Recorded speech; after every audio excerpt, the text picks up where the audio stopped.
Da-da-da. The raffle's here, you guys. The $5 B-Day Comb Bra raffle is officially live on my website. Click the link in the description, in the bio, and enter for a chance to win now. The winners will be announced at the end of this month for my birthday.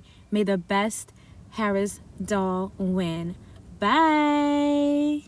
Well, no, stay, because we got some things to get into. The story time starts now.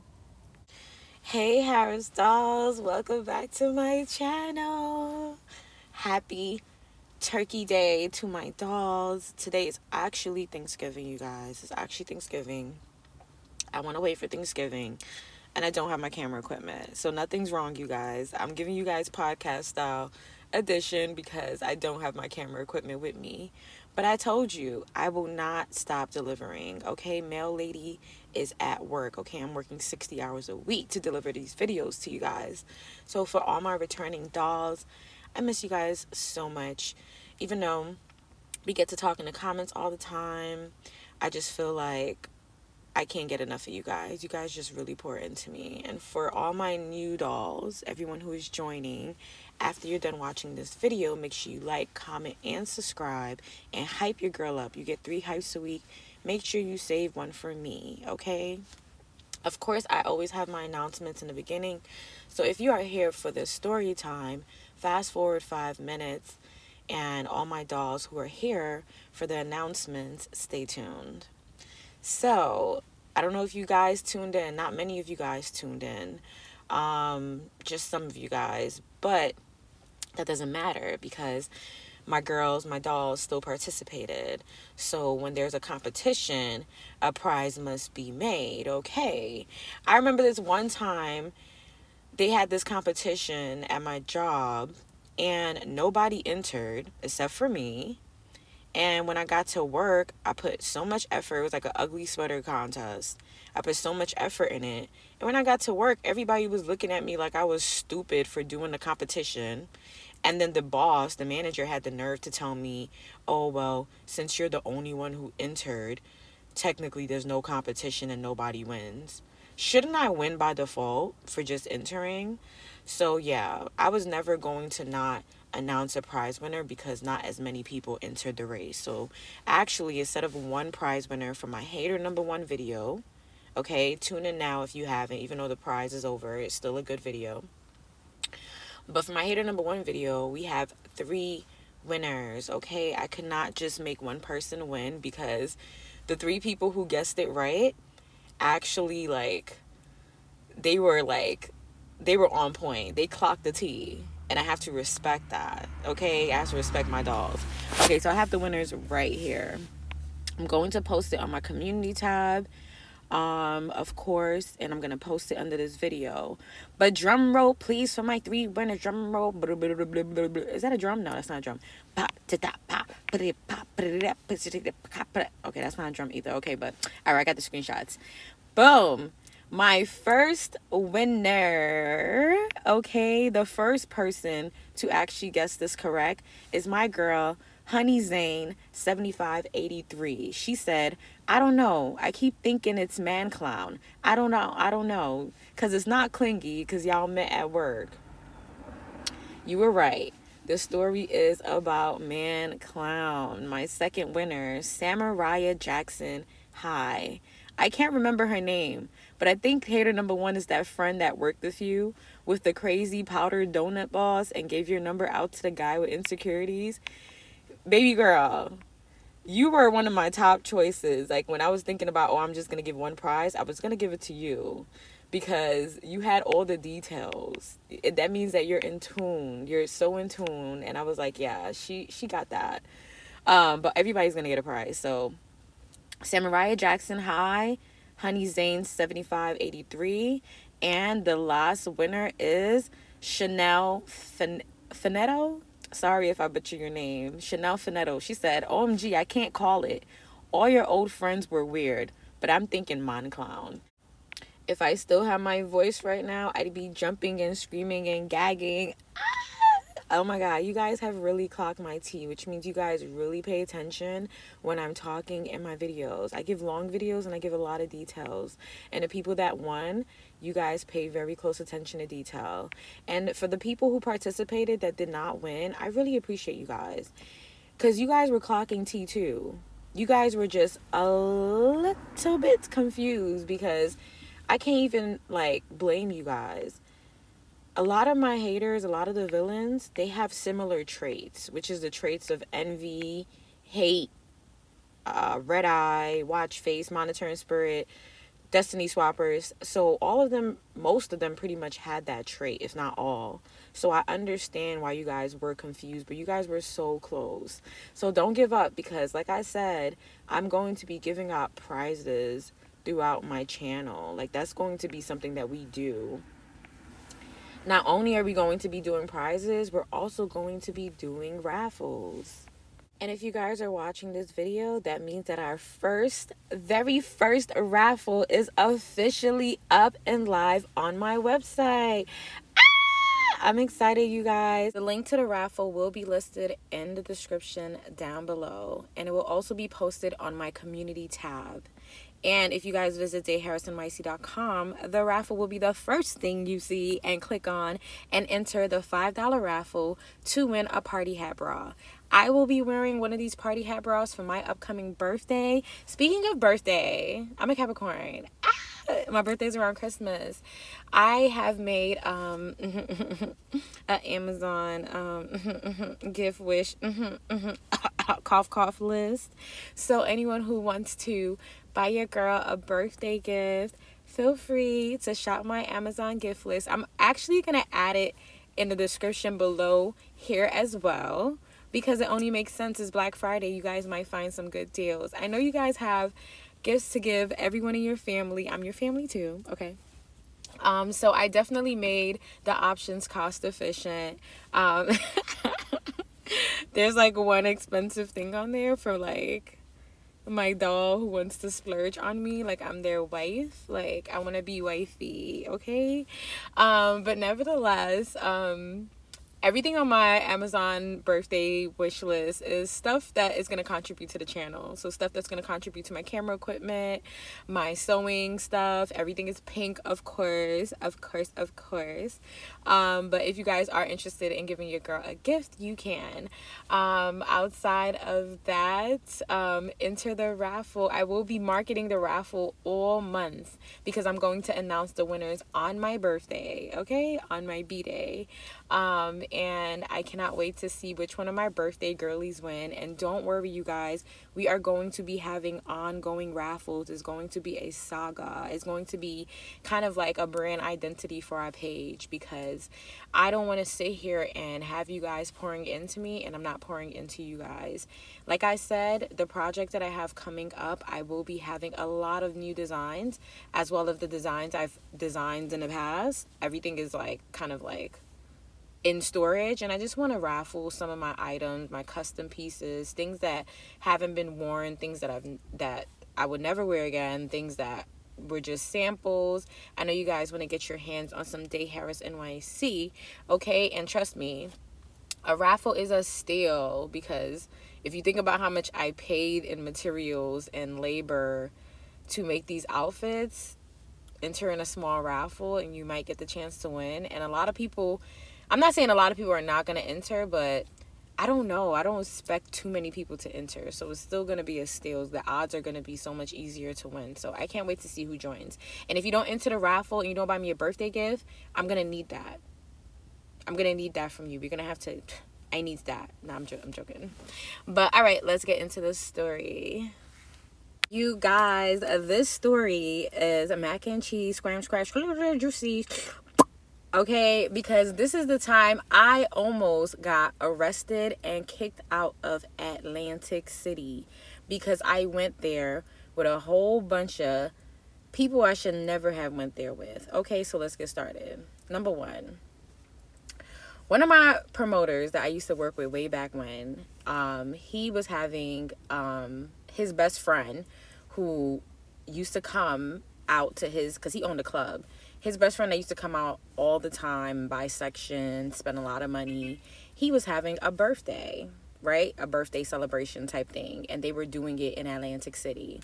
So he invited a whole bunch of people. He got 2 sprinters and stuff like that for people to come out there.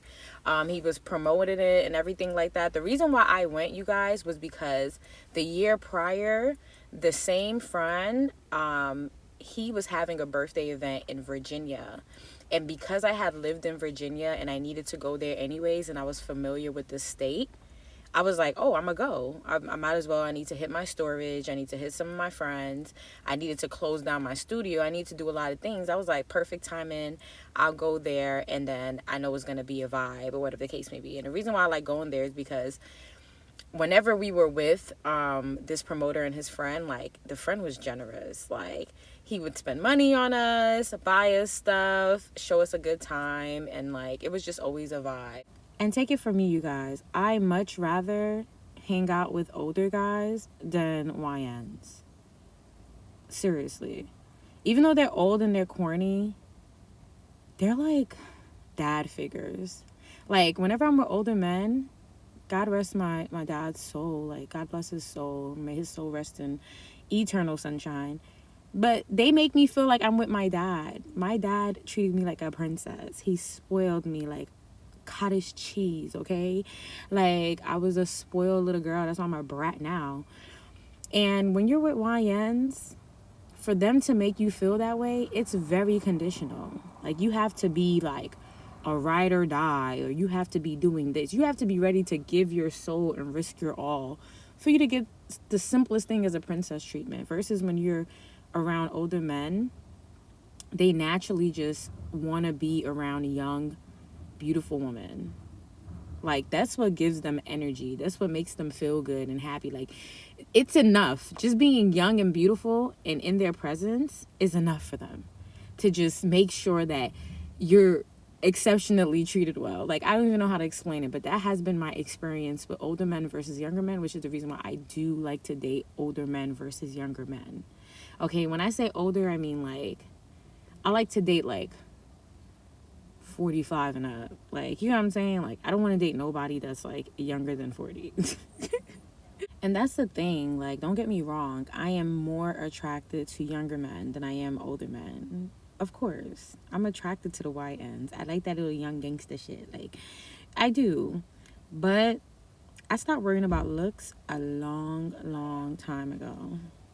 If you find a man that you are like head over heels, like have a crush on, like you're 14 years old and that's your crush and the love of your life, as you get older, like, you don't find that butterfly feeling anymore. It's like, you'll be lucky if you find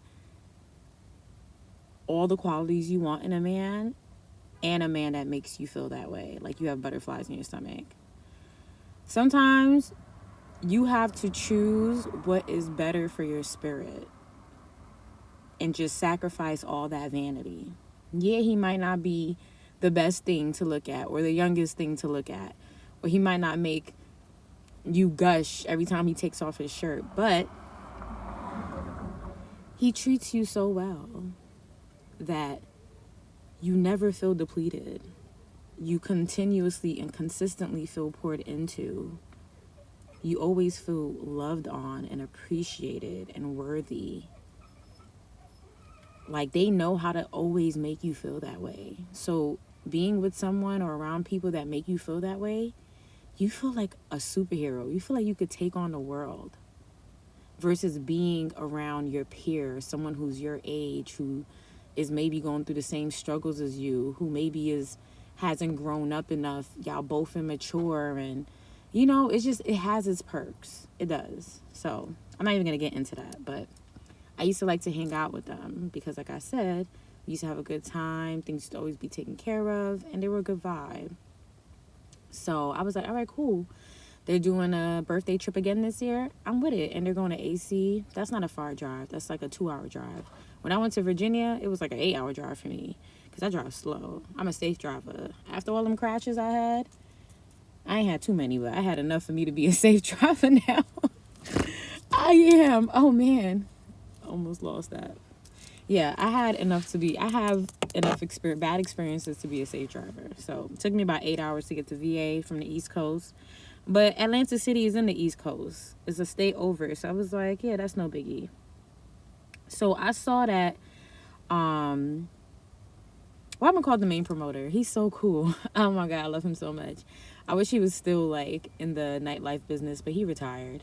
I'll call him Scooby. So Scooby is planning the trip for him and his friend. It's his friend's birthday. Let's call his friend Scrappy. So it's Scooby and Scrappy's event. So I see Scooby, he plans, like, he puts out a flyer, like, anybody who wants to do an not ATV, like, you know what's them big vans called again? Them big vans that people take now? Damn, I'm not hip at all. Because the Sprinter, yeah. He's like, he gonna do a few Sprinters to AC. So I was thinking, you know what? I might as well get on the Sprinter, save myself the drive.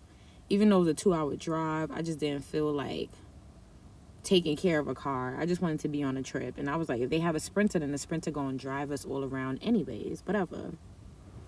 So he put out the flyer for the Sprinter. I knew that the Sprinter would probably be filled with a whole bunch of people that I do not know, and a whole bunch of people that I probably would not choose to hang out with, nevertheless go on a trip with. But I didn't mind because, boom, I am a top tier member with Caesar's Rewards. So going to anything Caesar Rewards related is always like free for me. So I knew I was going to have my own room, my own setup. I didn't mind sharing a ride there because I knew that once I wanted to dip off or away from any of these people, I'm going to hit the casino, I'm going to hit my room, whatever. So we get on the Sprinter, and this is where I meet the characters, right? So we get on the Sprinter. Of course, I'm not the only girl on the Sprinter. There's a few more girls. But the only 2 girls that actually matter in this story time, I'm going to name one of them Nyc.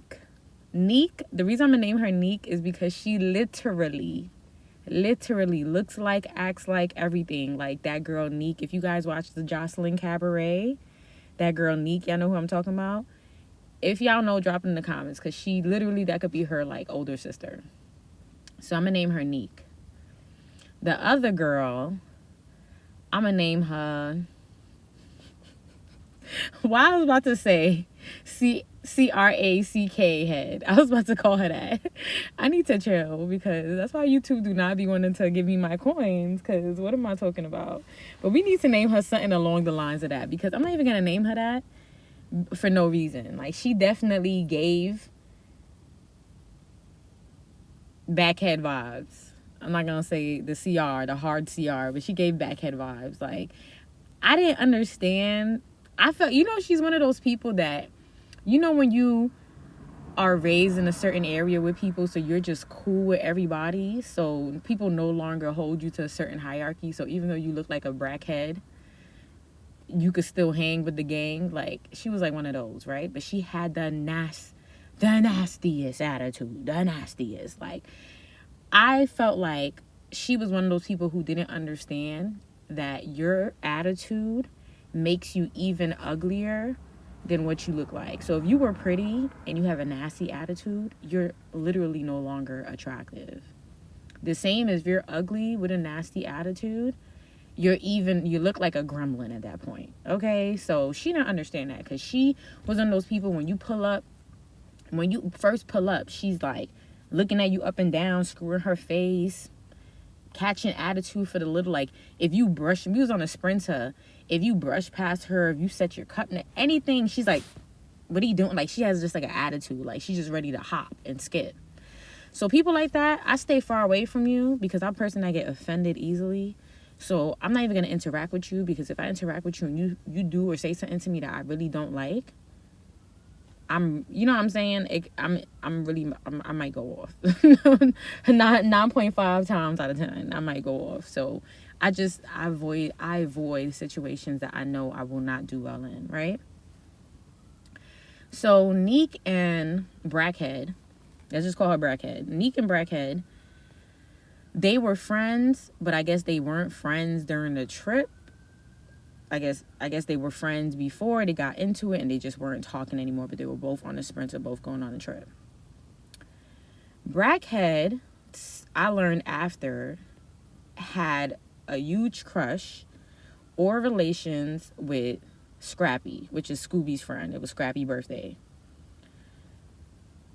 I don't know why she would even deal with a man like that, because Scrappy is one of those older men. He's not like Scooby, okay? He's not Scooby. Scrappy has a lot of unclean money, if you know what I mean. Big dealer. Big top. I'm not talking about nickel and dimes, and I ain't talking about apes. I'm talking about that big slang thing. Okay? He slang that big thing, top notch, the big dope boy. And he been that way for many years. He probably was a dope boy before you were even born, Brackhead. And Brackhead, she was covered in tattoos. Like, don't get me wrong, I like tattoos. I like people who have a lot of tattoos, face tattoos. I love that. Especially, that shit is sexy as hell on girls and men. I just hate people who look like they've been doodled on. Like, you know the doodle on SpongeBob where you sit down drawing your book and doodle and it looked like that prison ink? I hate that. It just looked so dirty to me. I don't know. It just ain't no cleaning that up. It just, I don't know. I don't like it. And Brackhead had that. That's the type of tattoo she had. And what was weird about Brackhead is, even though she looked like a Brackhead and she wasn't conventionally what you would call pretty in this society, she was confident, and she did it. Like, she made sure her hair was done, her nails was done, her makeup was done. She just was not a sight to look at. Like, she just, a sight for sore eyes. Is that a good thing or a bad thing? Well, the bad version of it, whatever. No, she was not a sight for sore eyes. Let me stop being mean. I'm just being honest, y'all. Even if it's someone that I don't like or don't fuck with to any degree, I'm still gonna credit them. There's a lot of girls that I would never talk to, I don't like, can't stand, and still be like, that girl is pretty and she could dress. And I know how to separate the two. So if you see me talk about Brackhead like this, it's because I'm really being honest about it, despite what happens going on in the story moving forward, right? Nyc was pretty. Like I told you, Nyc looked just like Nyc from Jocelyn Cabaret. Very beautiful girl. Beautiful body. Beautiful. So nevertheless, those are the two main characters. Of course, there's a few other girls, but they don't really play a big role in the story. All right, so come to find out, Brackhead and Scrappy had some relations. I wouldn't know because I'm not in the mix. You know what I'm saying? Everything I'm hearing is through hearsay. I'm just listening on people's conversations. So Scrappy, of course, Scrappy was always on my body yaddy Sadi. Okay, who's not on Sarah's body yaddy yaddy yaddy ever? Okay, I am that motherfucking girl. Okay, but of course I am very extremely selective. Okay, I do not just date anyone. I'm not intimate with just anyone. I do not believe in casual dating. I do not believe in just my body's a temple. I don't believe in giving my body away for like that simply. There's no price to put on it. There's no gain to put on it. I have to really internally, like, within my heart, want to do it and feel that way about you. So I've never been into casual stuff and stuff like that. And Scrappy was a bachelor. What? This is the guy that spends thousands a day just to be around beautiful women, have party. He's like a diddler. I wouldn't say he had crazy parties, but I wouldn't know. But I just know that he just likes to have fun, party, and he only wants girls around all the time. So I would never give him the time of day, never date him. But of course, from what I heard, Brackhead did. And she probably, you gotta think about it, a dynamic like that, he probably got her wrapped. She's around his finger. She's not probably, I don't care how confident you act on the outside, how much you do your hair and makeup. The way you act shows me that you're insecure. So 9 times out of 10, she's insecure. And he knows that. He got her wrapped around his finger, meaning he can snap and she'll jump.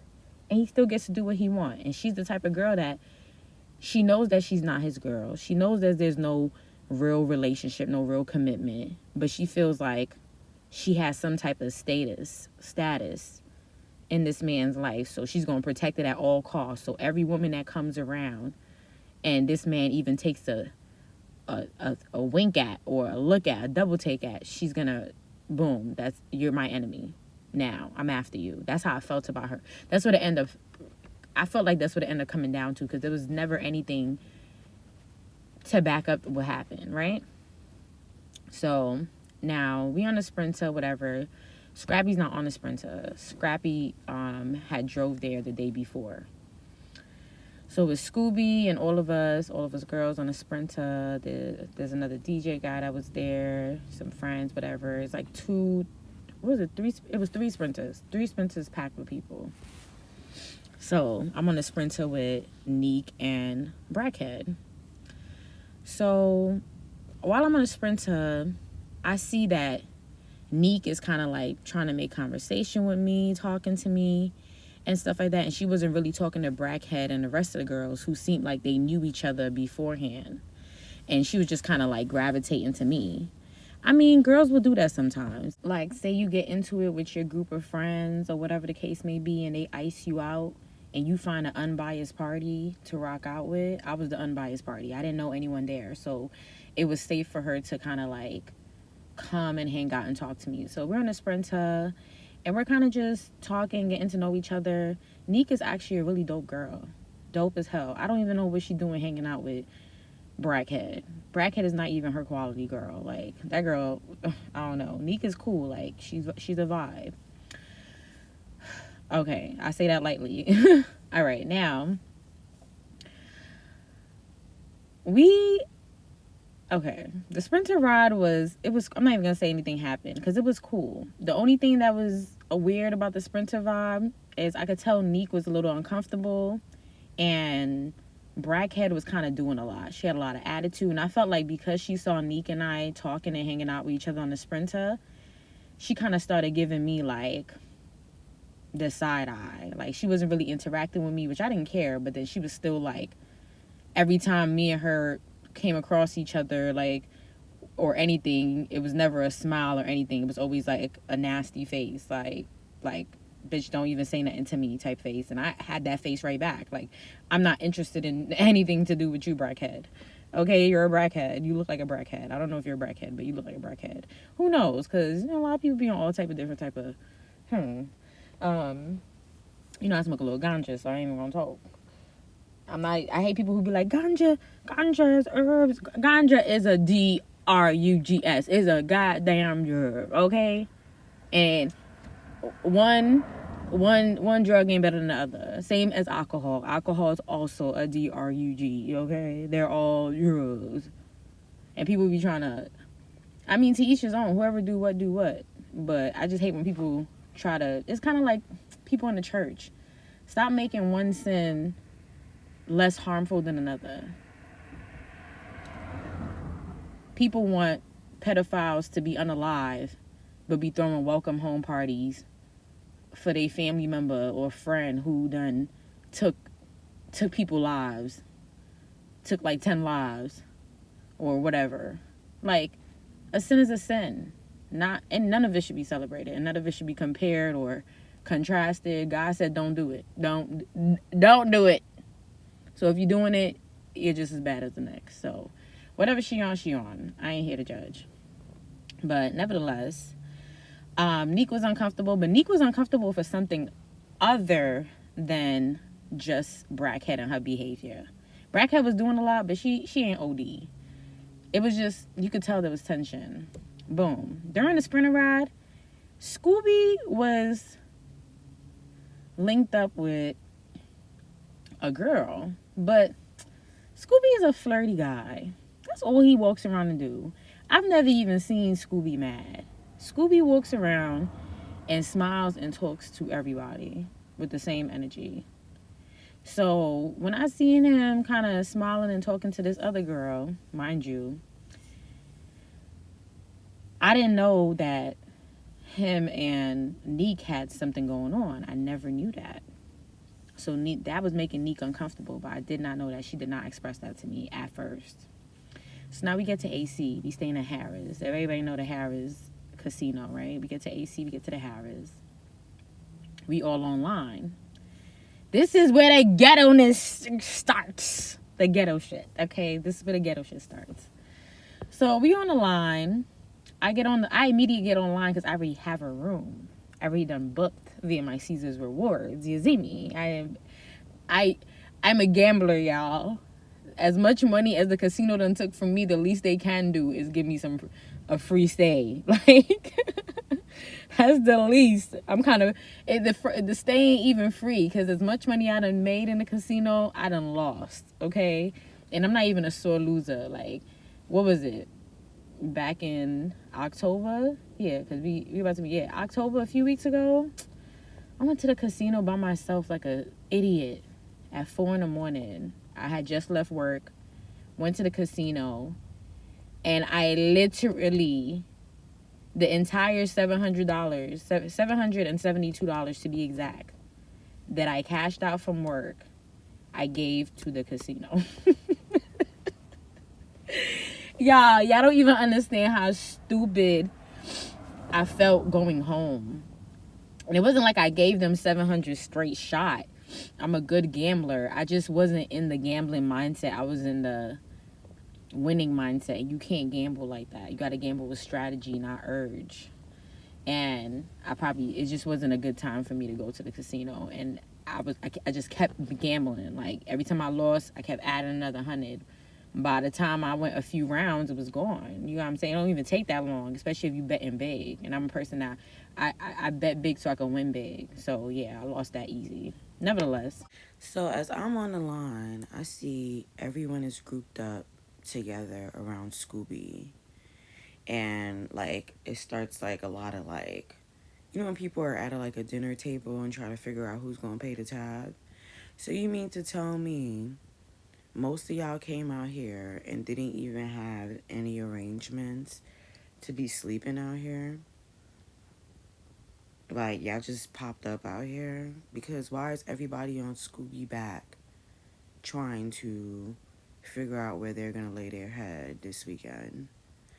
Mind you, don't get me wrong, Scooby and Scrappy are givers. Like I told you, they take care of the people that surround them.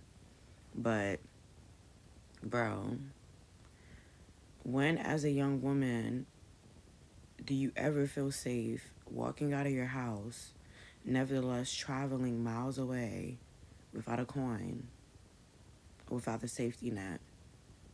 If I don't at least have enough money to set myself up to sleep for a few days or get a plane ride, bus ticket, something back home, or enough money to eat, I don't have enough money to survive. So I need to stay my black ass home. And even if I was relying on somebody else's coin, which I never do, I never count money that's never in my hands yet, like my mom always say. Don't count money that's not physically in your pockets yet. I still have my own shit. You know how many times people done took care of me, men done took care of me? I still have my own. I could have bought it myself. Yeah, sure could have. And if I can't buy it myself, I'm not going nowhere. I don't even go out on dates without my own money. Because if you fuck around and try to rub me the wrong way anyway, I'm finna call a waiter over, I'm finna pay my meal, my half of the tab, and I'm out of here. So, I see everybody surrounding Scooby trying to figure out their room situation. Remember when I told y'all, did I mention it? I think I did. That Nyc and Scooby had a little something going on. I didn't know. That's why she was uncomfortable in the Sprinter when he was kind of hanging out with the other Mira girl. Sorry if I say Mira. I don't mean to offend my Latina woman. I don't. I just like to say Mira.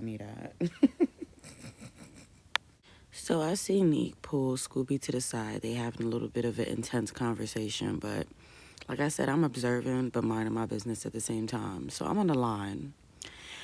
Nyc calmly walks over to me, and then she's just kind of lingering around me. And yeah, we had cool conversations on the van, but I didn't sign up for a best friend. You know what I'm saying? Like, it was cool, we met, see you around on the trip, but she just kind of started lingering. So when I was almost at the line, like at the cash register or whatever, the desk, she asked me, she's like, hey, how are you, like, staying here? Where are you staying? Are you staying here or whatever? I'm like, obviously, I'm on the line. And she's like, yeah, who you're staying with? And I'm like, I'm not staying with anybody. I'm staying with myself. And she was like, oh, like, you're just staying here, like, you booked a room ready and all that? And I'm like, yeah. And she's like, how? Like, you did that so fast. And I'm like, well, I'm a rewards member.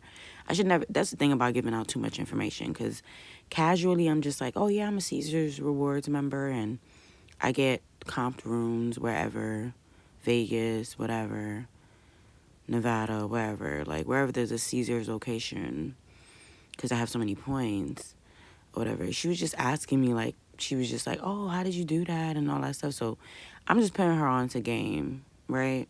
Boom. Remember I said that. So here she, and that's what I think I hate about people. I hate people who milk me. If you want to ask me something, just ask me. Stop fishing around and sharking around and trying to find out information. Just ask what you want to ask. So I knew she was going to ask something. I just didn't know what. So I thought it was weird that she was coming up to the register with me. And I kind of had told her, like, okay, well, I'm about to check in. But she kind of was just still lingering around me. So I check in and everything, do all that transaction. I'm done. She walks away with me. She's like, oh, that was fast. So I'm like, yeah, I'm about to go to this tower. I'm about to go to my room and bathe or whatever. And I'll see you for, I think we had like dinner at one of them Asian restaurants in Tropicana. Or was it Carmine's? No, not Carmine's. I think it was like Felipe Chow or STK or something. I forgot.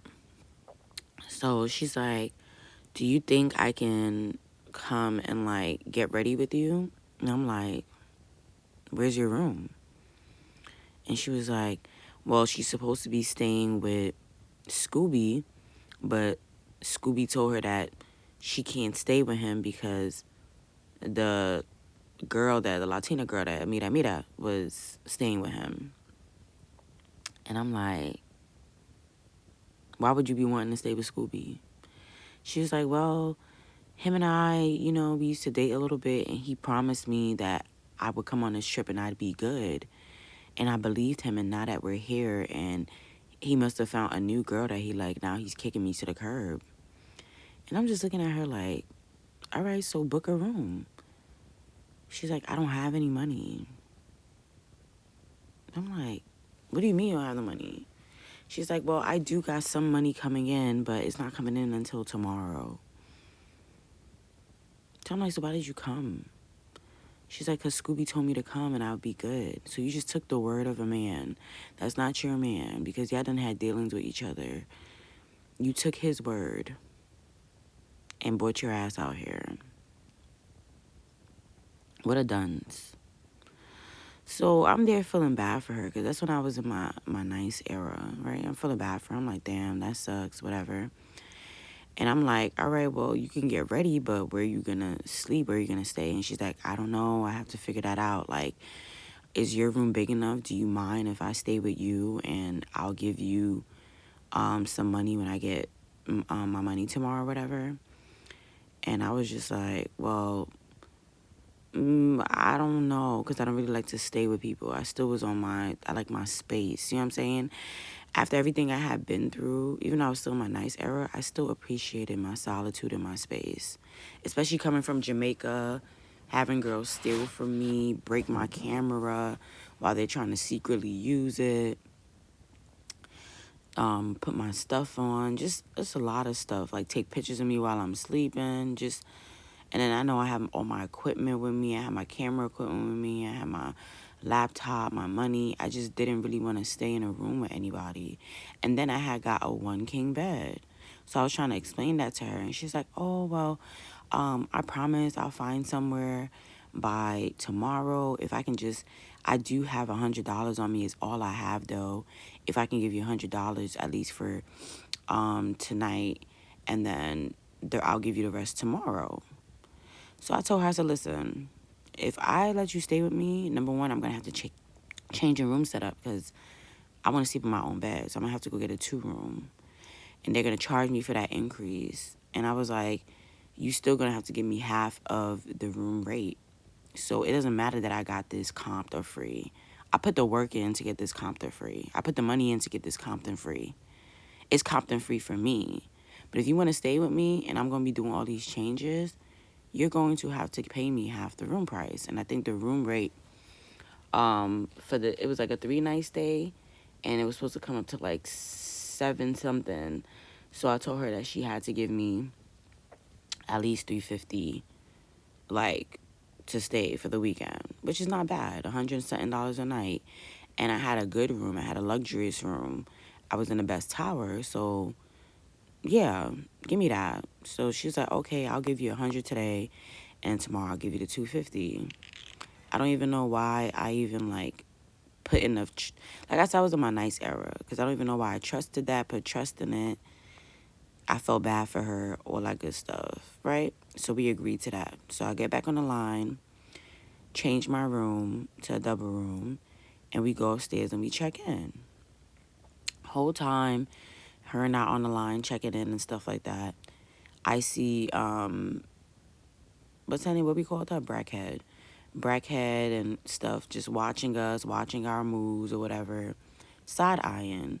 But I'm not even paying no attention. But I did see Brackhead and them walk to the other side of the hotel, which is where the lower tier towers are, okay? So you have the high-end towers and you have the lower tier towers. So Scrappy, Scooby, myself, Scooby Little Mira, and Neek, we all were in one tower. And then everybody else in the sprinters were in the other tower. And come to find out, Brackhead and her friends, it was like, because I was thinking in my head, like, damn, like, even though y'all don't talk anymore, that's your friend. You couldn't ask her if you could stay in her room, because they obviously had a room. And I asked her that, and she was like, well, Brackhead and 3 other girls, so 4 of them are sharing a double room. And when you think about those double rooms in them towers that are not the low tier towers, they're small as hell. How are 4 girls staying in a small ass room? 4? How are y'all even using the bathroom? Because me, I like to take long showers, do my makeup, get ready. I like to take pictures. How am I supposed to do that with 4 other girls in a tiny ass room? That's absolutely diabolical. That's crazy. So she was like, yeah, I would have to, like, figure out and stay in that room with them. It's not enough space. Just don't make no sense. Whatever. I definitely understood her on that one. So far, you know, her and I are staying each other for that first night. She gave me the $100, and things were pretty cool. Like, we had a lot in common. We were getting ready together, getting to know each other, etc. So the first thing we were going to, I think, was the pool party. I think we had like a Harris pool party or something like that. So her and I get dressed, put on our cute little outfits, and we go downstairs to the Harris pool party. While we're waiting online, we see Brackhead and her friends or whatever, and they're not dressed as up to par as Neek and I are.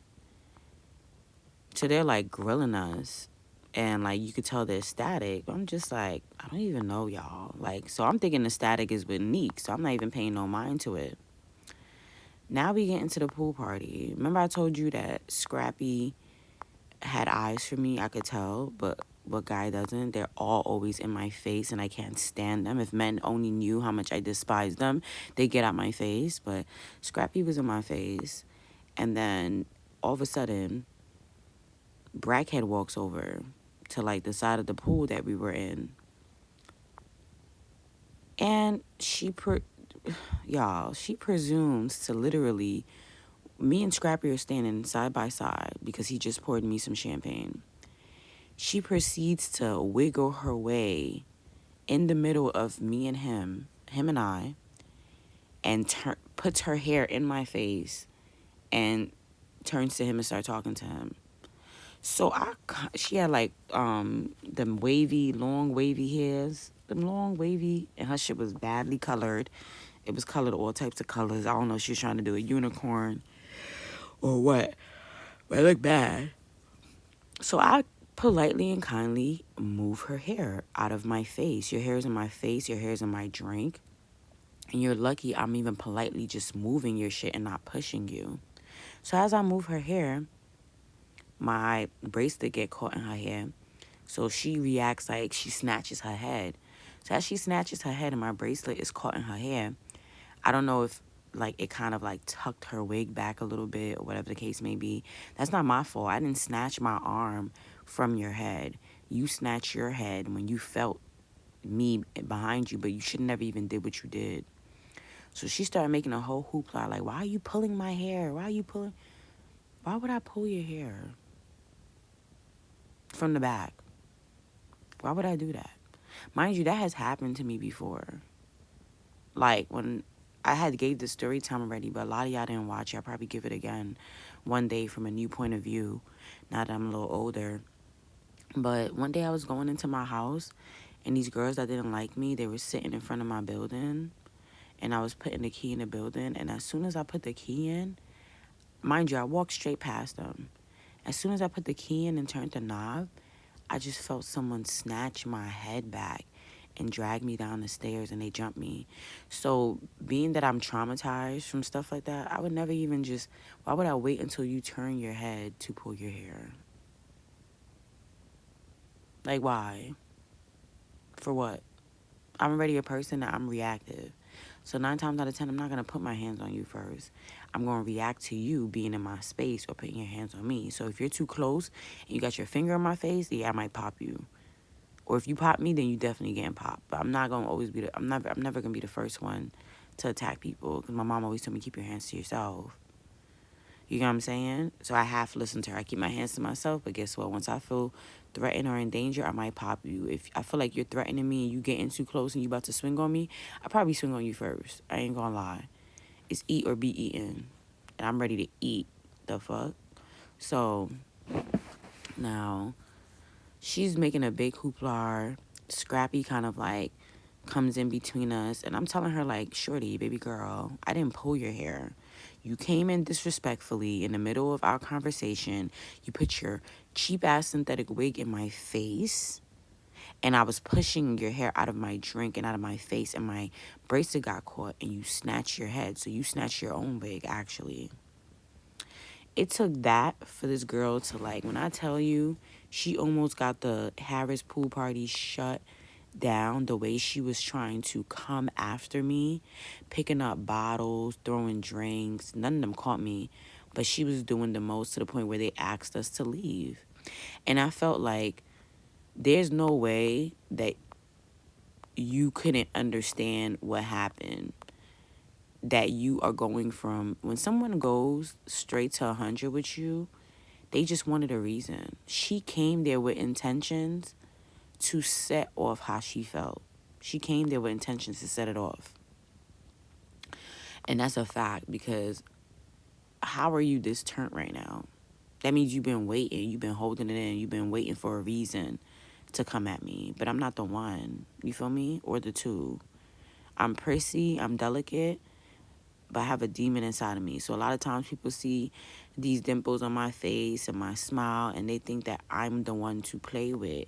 And I be telling people, go find something safe to do, because I am not. Go play with your mother's vagina, because I am not the one to play with. That's facts, all facts, no cap. And I'm not even a person who brags on myself. I just understand that I'm a person who operates in survival of the fittest mode. And that's very dangerous when you operate in that mode, because anytime you feel threatened in any type of way, you're going to go into survival mode. And anybody that is defending themselves who are in survival mode is liable to do damage. I don't fight for a sport, and I don't fight for drama. I fight to survive. So I might pluck an eyeball out. I might dig my fingers in your eyes. I might bite you till the skin, bite a chunk out of you, pull your hair out your scalp you, like disfigure you in some type of way. Like, I'm a nasty and dirty, disgusting fighter. That's why I don't like to fight, because I completely see red and I just want to literally, like, do the worst things. I've done really bad things that I've regretted during fights, and it wasn't even me. it was when the fight was over. I'm like, oh my God, I can't believe I did that. So I don't like to fight for that reason, but I will. So, they separate us. They kick us out the pool party. She's still, mind you, she's in the hallways of Atlantic City. You already know we're in a casino. So as soon as security hears static, they're going to start sending backup. So as I'm walking to my tower, mind you, Scooby, Scrappy, Neek, all of us are walking to the same tower. Brackhead and the rest of them are all walking to another tower. And Brackhead is trying to follow me into my tower to fight me. Oh, you fight me right now. Why would I fight you right now in a casino? First of all, I don't care about you. I don't have no issues with you. You feel like I did something wrong to you. I didn't. You came there trying to get a reaction. You end up getting an unfortunate one. Your wig got pulled back. But I didn't do shit to you. I don't have no beef with you. So fight you for what? Second, fight you for what? I'm in a casino. Fight you, leave my belongings in a room with a girl that, well, I was the only one with a key. I never gave her a key, so it didn't even really matter. It was not like Nick could access the room. That's one smart thing I did. I didn't give her a key because I didn't want her to be able to access my shit without me. No. So you don't get a key. You get a key when your name is on the room. Your name's not on the room. Deposit, everything is on my name. Because even though it's free, you still got to put your card down, your deposit. You still got to do all that stuff. So I didn't give her a key. So it's just kind of like sit here and fight you, and I'm in a whole nother state. How many miles away from home? I'm in a casino, so I'm going to get locked up automatically. That's a fact. You are too. And I'm going to have to be sitting in a cell with you in a state that we are foreign to for God knows how many days and hours. Thinking about my actions and decisions while I look at your mongrel self, Brackhead, no. If you feel so froggy about what happened, then just leap. Because guess what? As soon as you leap, it's going to be caught on camera. There's cameras everywhere in this facility. You're in a casino, for God's sake. And as soon as you put your hands on me, that's when I have the right to defend myself. And when the cops do come and arrest both of us and they run back the footage, they're going to uncuff me because they're going to see that I walked away from you and you attacked me. That's the only way I'm going to fight you. Come here and leave so that I can have a safety net so I can save myself after they come. Because that's happened to me before where I've gotten into situations where people have attacked me, but it was on camera. I defended myself. But after the footage was watched, I was released because you do have a right to defend yourself. People cannot follow you and attack you. That's not how this works. Once I feel like my safety is being threatened, I do have the right to defend myself. I mean, I have the right to bear arms in the state that I live in, but I have the right to defend myself. And let that camera see me walking away and you following me. Yeah, you're definitely going down. So, they're all trying to like get her to like go back to her tower, and I just didn't understand why she was so amped. Like when I tell y'all she was amped the fuck up. Like you would have thought I stole her man or I stole money from her. I was her enemy for a long time. Like she was trying, you know how football players be trying to run past people to get to their target? That was her. Which I didn't even understand because when the situation first started, the only person that was standing in between us was Scrappy. So you could have got past them to get to me. Now we in the midst of all the, mind you, there's so many people watching left and right everywhere. People are watching. And you're doing the most, looking stupid with that rainbow unicorn hair on your head, all them tattoos on your damn body and face. Just looking crazy and ghetto. And of course I was laughing at her, and that was making her even more upset. Because, people, when they're upset, they don't want you to laugh at them. They hate that shit. So now, she start all of a sudden, you care about Neek. She starts telling Neek, oh, that's your word. That's your word. This girl pulled my hair, and this is the shorty that you're staying with. This is the girl that you're staying with. You can never be my friend again. You hanging with the ops. You can never be my friend again. Here, Neek is like confused, trying to figure out, because Neek wasn't there when the thing happened at the pool party. Neek actually could not get into the pool party. I forgot to tell you that. Neek dumbass. I say dumbass for a reason. Neek dumbass. Not only did she come to Atlantic City with no money, she came with no fucking ID. So, baby girl, even if you wanted, I should have taxed you, because even if you wanted to book a room, you were not going to be able to without ID.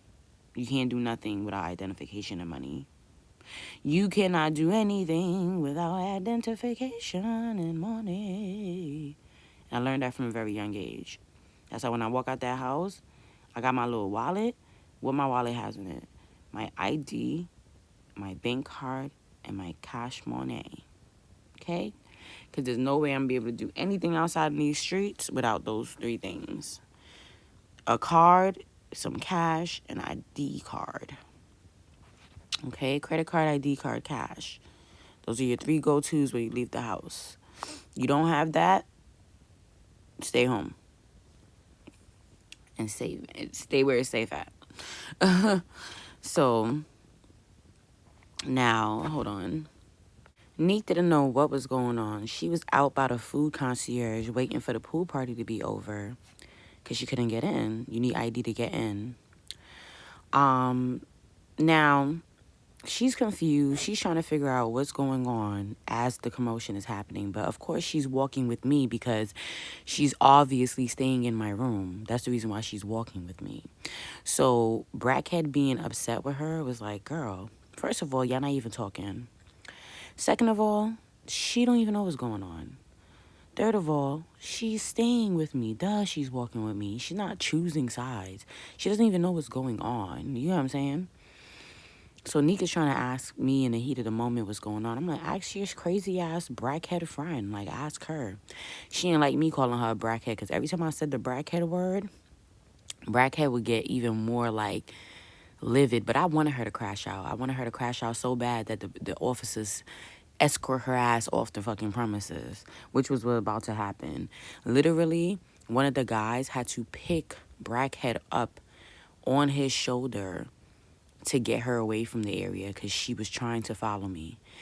In the midst of them trying to get her out of the area, she's talking about, oh, how I'm having dealings with Scrappy. Look at all of us going into the same tower. She know what's going on. Me? That's one thing. It's so annoying. And I talk to you guys about it all the time. Just, not just men, but even women putting men on me. Just because I'm beautiful and a man is interested in me does not mean I'm interested in them. I hate that. I hate looking how I look and people feeling like men is my life. And I don't give a damn about Scrappy. I don't care if he controls all of the drug movement in all of freaking New York City. I don't care.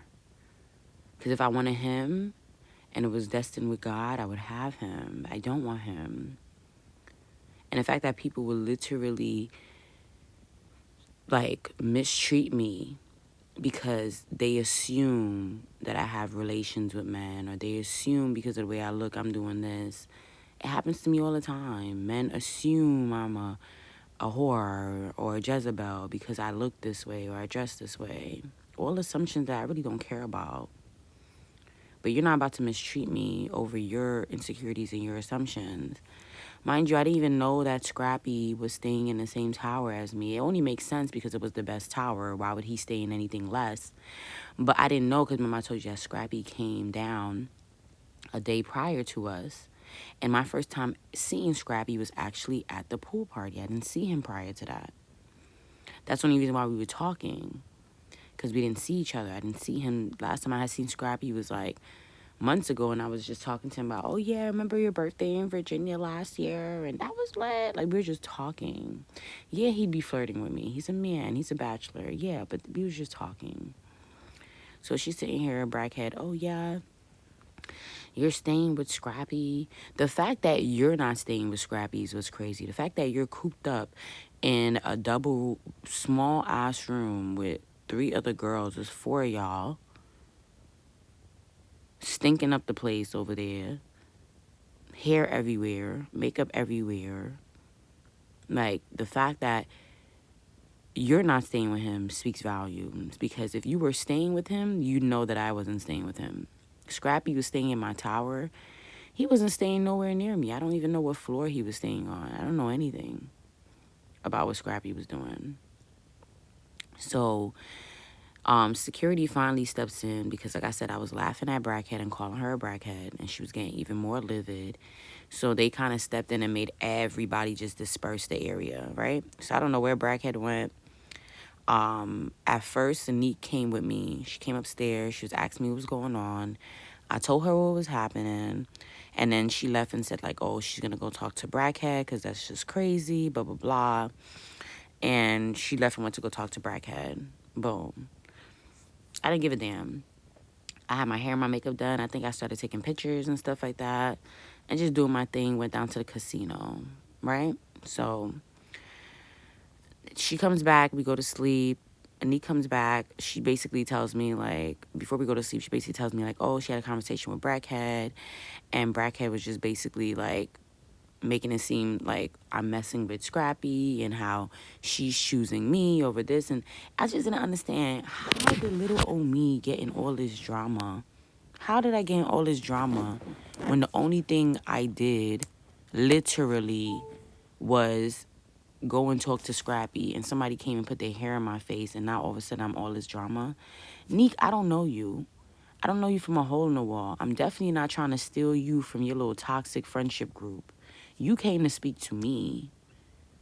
I didn't ask you anything. You the one who shared with me that this is your friend and y'all not talking. I don't know anything about any of y'all. The only people I know here is Scooby and Scrappy.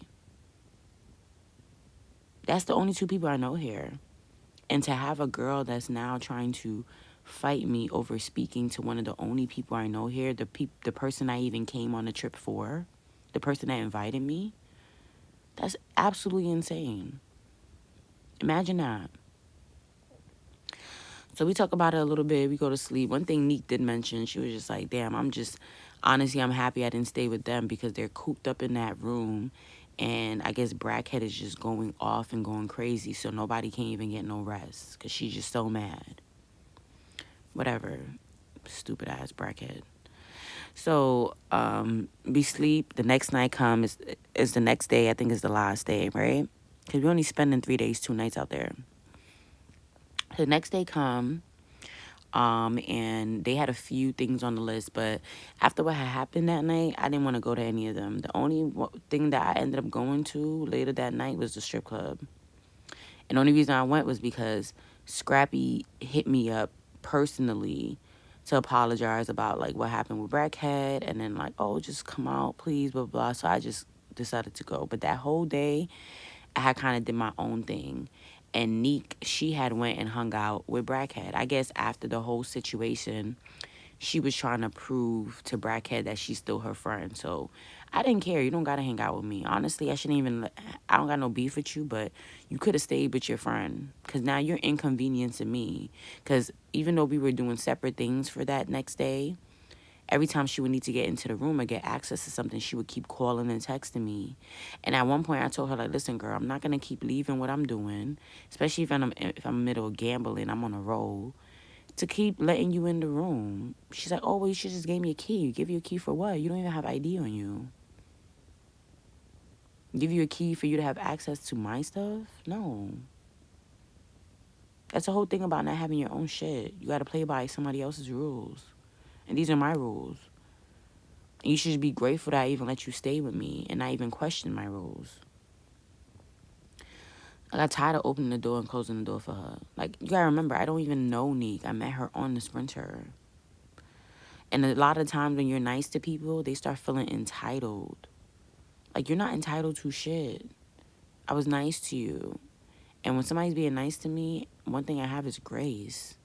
And I feel like a lot of times people don't have grace. Once you're nice to them, they lose all grace. They forget that they don't got shit.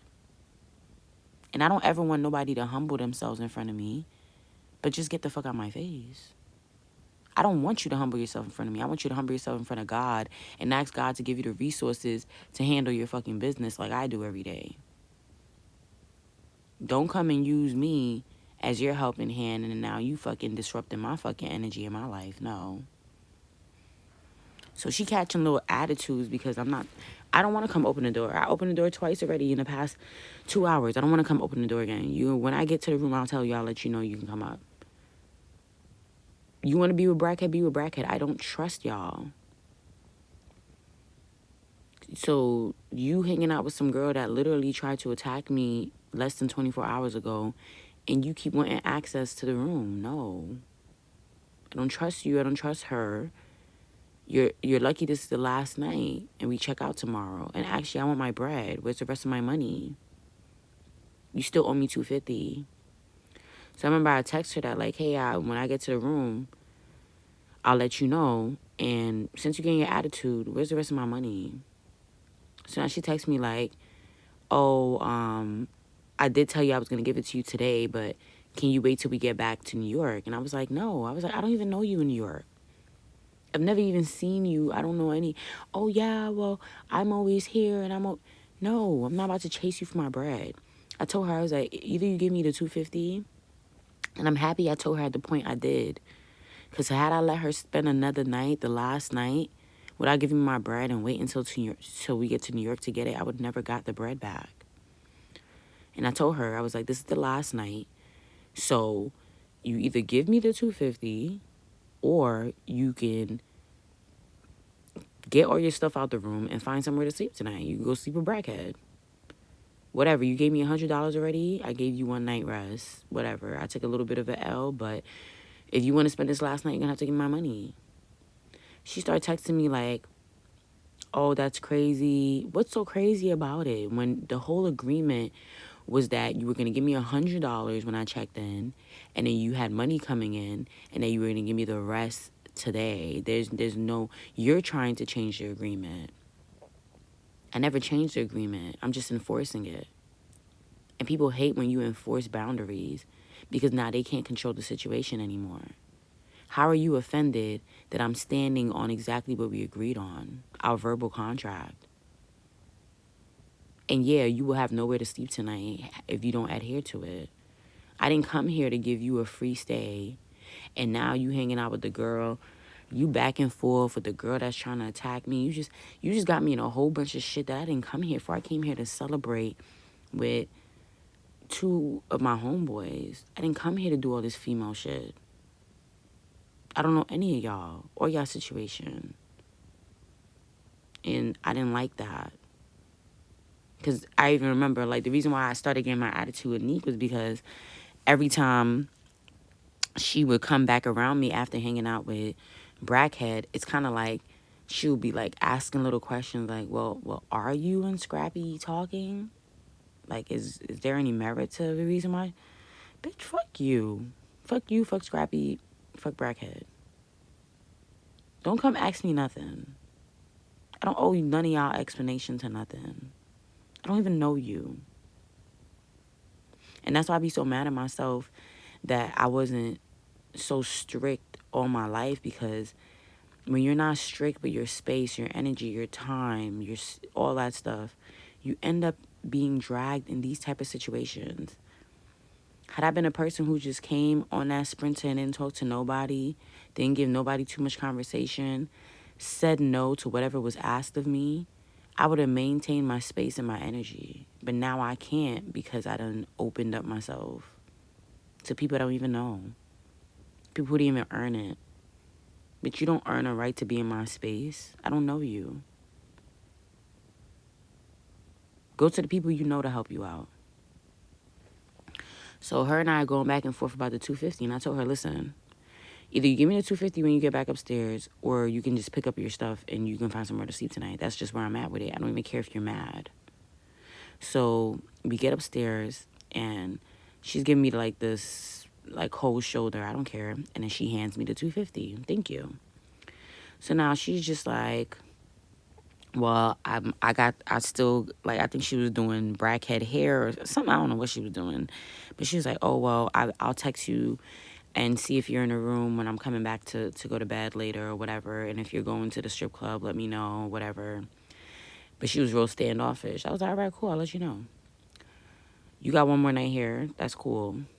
I wasn't making her feel uncomfortable, but I was just being strict because I just felt like why am I here for a good time and I'm being stressed out like this? First of all, I'm not your babysitter or your mom.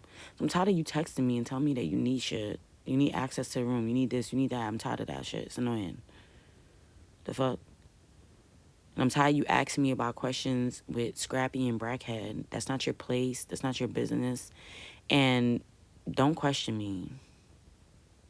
The hell? So I'm just annoyed, y'all. So now, what ended up happening after that? Oh yeah. So the night come, we end up planning to go to the club. So we all meet in the lobby. When we meet in the lobby, Brackhead, she rolling her eyes, doing the most. I'm not paying her no mind. I remember Scooby and Scrappy make this little announcement about like fighting and getting kicked out the spot, and how anybody start fighting, like they're never like allowing them to like come anywhere, do anything with them, not even in New York. Like they were just being on there like, I guess Scrappy and Scooby, they come to AC a lot. Like, they're members like me. So they didn't want that ruined for them. So they basically was just like, all that, cut it out. And Scrappy told me that he had a conversation with Brackhead personally and how she wasn't gonna bother me anymore, all that stuff. And I was telling him I don't care, because guess what? She attacked me. She gonna get her ass whipped, and she's gonna go sleep in New Jersey jail tonight after I whip that ass. A lot of people think that they see these dimples in my face. Like I said, I'm a rage fighter. I'm a rage fighter. I would have disfigured every tattoo on that girl's face. Do you hear me? She's gonna need a cover up bad.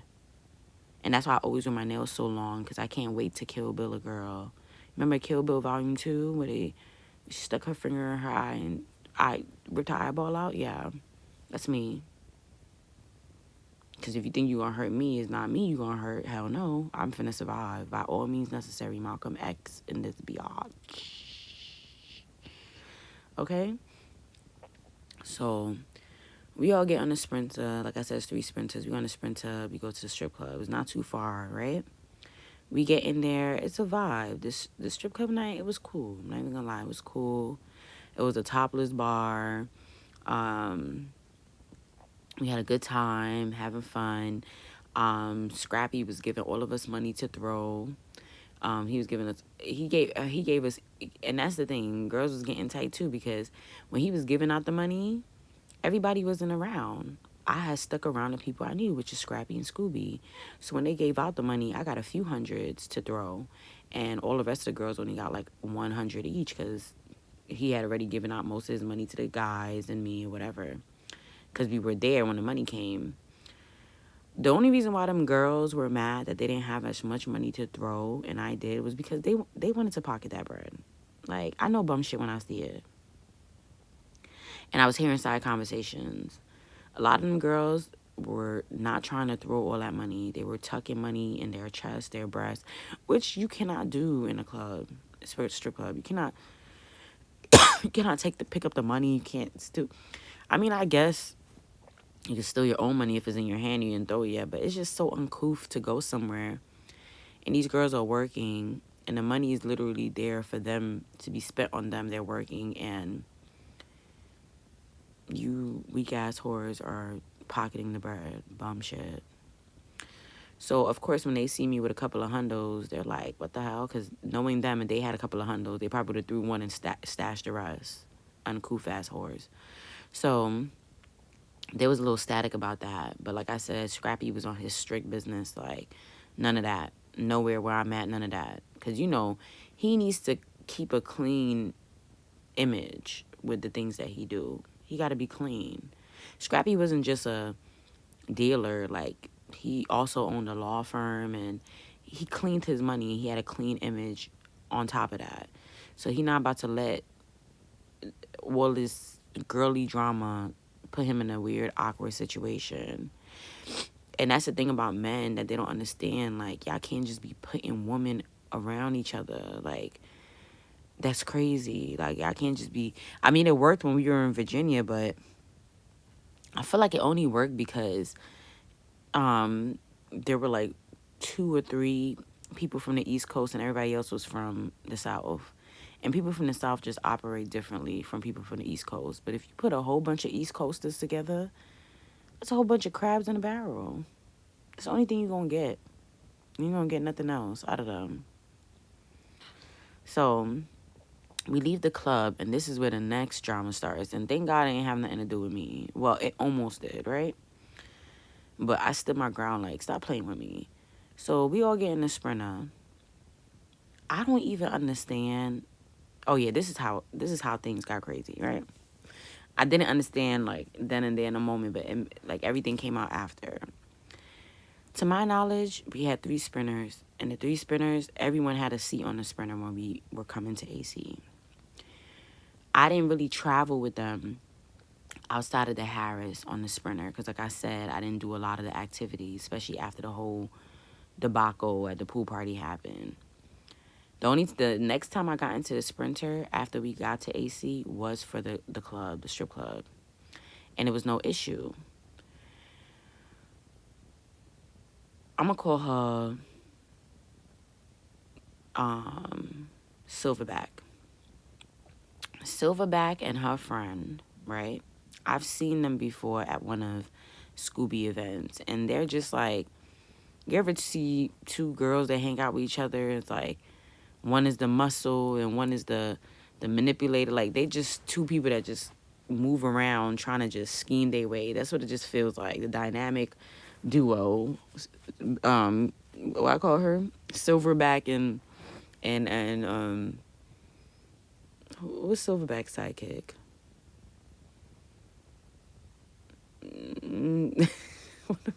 Why am I sitting here thinking about names to give people that are not nice? I was dead thinking like, oh, what's a not nice name? What's another not nice name? And the other girl, Silverback friend, let's just give her a quick name. What's that? Kangaroo. It's called Kangaroo or something. Do I want to call it Kangaroo? Yeah, no, it's called her Baboon. She definitely gave me Baboon vibes. All right, so Silverback and Baboon, they're newcomers on the trip, right? How they got on the trip, I don't know. Obviously not by car. They probably took the bus there or something, right? Because they weren't there the first night. They just popped up while we were at the strip club, they popped up there, right? So now when we're leaving now, Silverback, Baboon, and Baboon's boyfriend, they get on my Sprinter. So when I get on the Sprinter, remember we all had designated seats. I see Silverback in my seat. So I'm like, mind you, Sprinter's packed and everybody don't have seats. Everybody that came here on the Sprinter don't have seats. And I'm just like, where are the seats going? Like, who's on here that wasn't on here before? Like, I'm confusion. So Silverback is sitting in my chair. So I'm just like, you got to get up, baby girl, because this is my seat. And she's like, no, I don't. Like, you snooze, you lose. And I'm like, no, I paid for this Sprinter. The Sprinter was $150. And that $150, the package deal with Scooby was the Sprinter brings you to AC, takes you everywhere you need to go while you're in AC, then takes you back home. So I paid that $150. So you got to figure that out with Scooby, because I gave him my bread and I got a seat on here. So now Scooby comes in and like, oh, what's going on? Like, he trying to like mediate the thing. And Scooby's like, yeah, Silverback, you got to get up. This is her seat. She paid me. You got to get up. You didn't pay me. And I felt like if Scooby didn't come in and intervene and put his foot down, me and Silverback were going to end up fighting, because she was not getting up when I told her to get up. And that's how women are. Women do not respect other women. Women do not respect authority. Women do not respect anything. They only respect it when it comes to a man.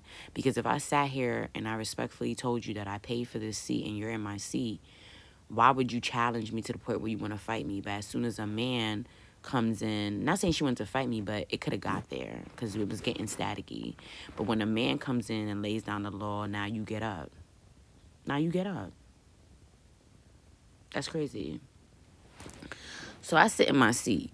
I thought that would have been the end of it, but what happens next is, so Silverback is standing up, Baboon is sitting in somebody else's seat, and Baboon boyfriend is standing. I think he was sitting on her lap or whatever. You know how boys be sitting on girls' lap just on some funny shit, right? So now the DJ, he comes into the Sprinter, and remember I told you the DJ was on the Sprinter with us coming. I guess that was his seat. It was his seat. So he comes in and he tells Baboon and her boyfriend, like, yo, I gotta get up. That's my seat. So Baboon boyfriend is like, nah, we not getting up. Why would my girl have to get up? No, my girl not getting up. So they go back and forth arguing. Scooby tries to step in to tell Baboon and her boyfriend to get up, but they didn't even respect Scooby. And I felt like the only reason why Baboon wasn't respecting Scooby was because her boyfriend was there. And that was her muscle. So she felt like, but I don't understand people like that.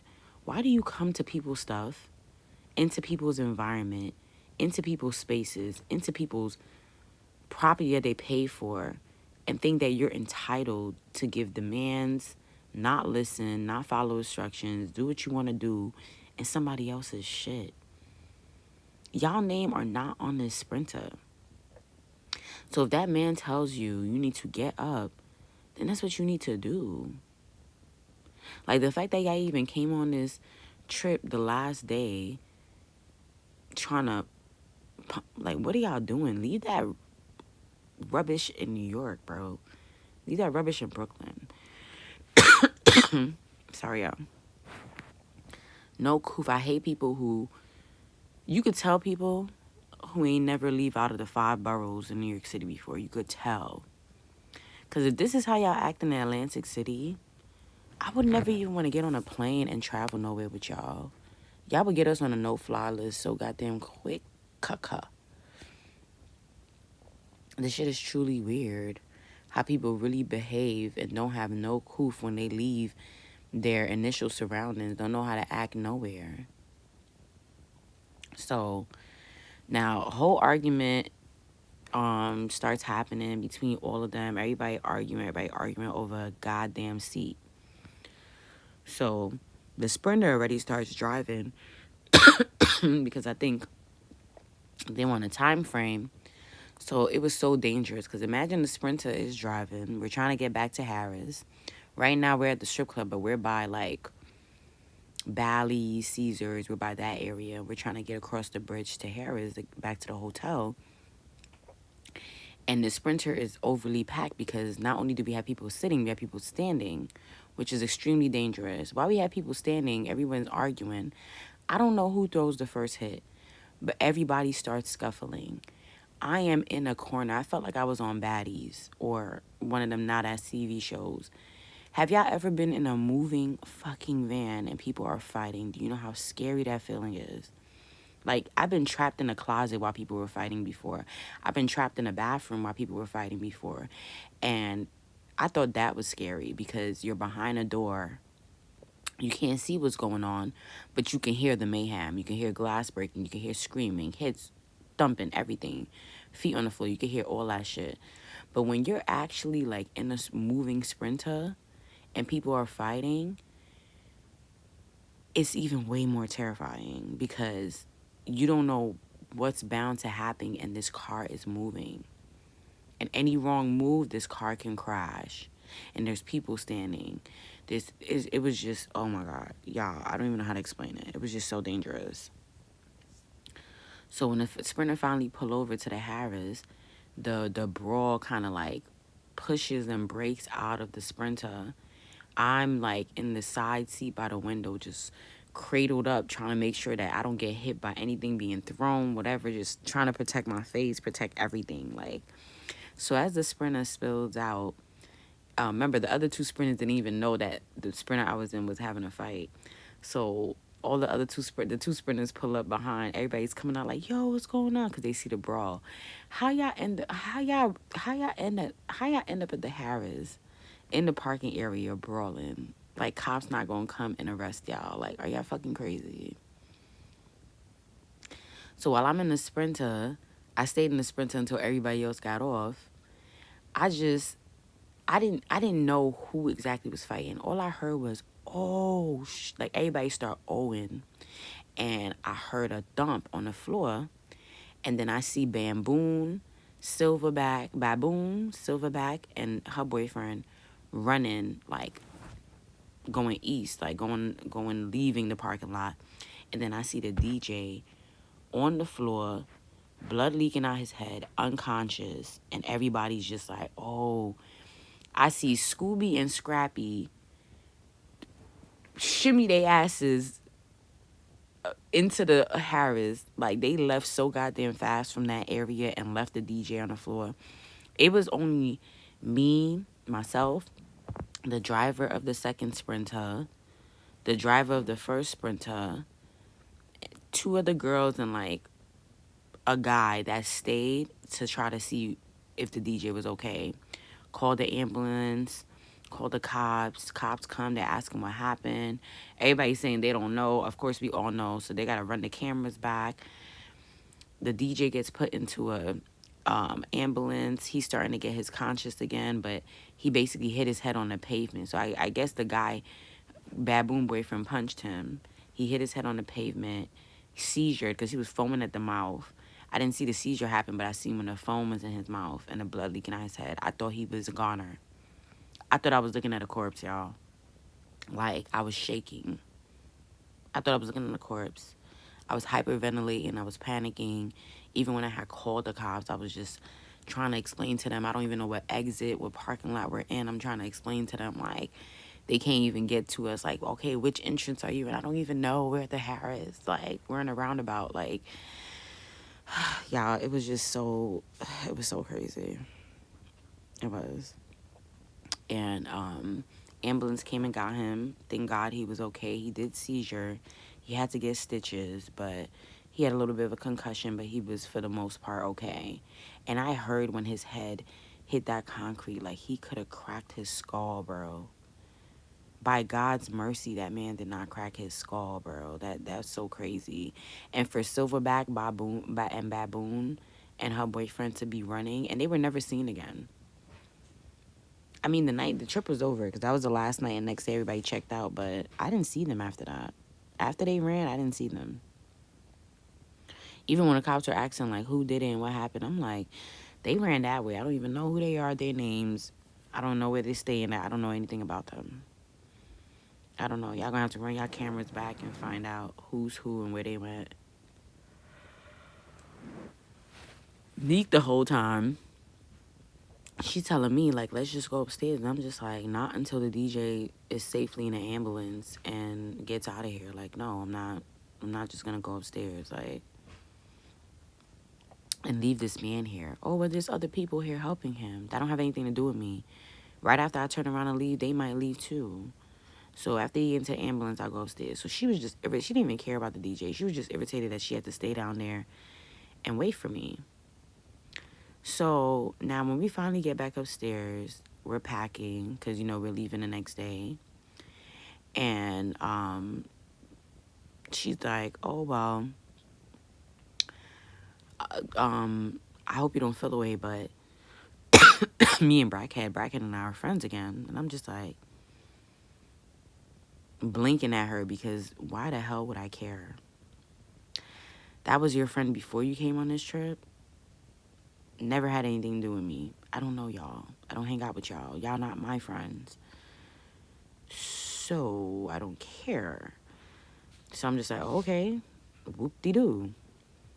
So she's like, yeah, I know y'all don't get along, but hopefully in the future y'all can. Baby girl, there's no future with me or your friend. Mind you, I wasn't like even in that mindset where, like, even though I'm talking like this now, that's not how I was treating her. I was just on some, like, I don't really care about your friend. Like, I don't really care. Did I think I was going to continue a friendship with Neek? I did think I was because, like I said, I like Neek as a person. I just didn't like the way she was kind of entitled. I didn't like her little toxic situation with her friends. But for the most part, she was cool. So I just didn't care for the situation.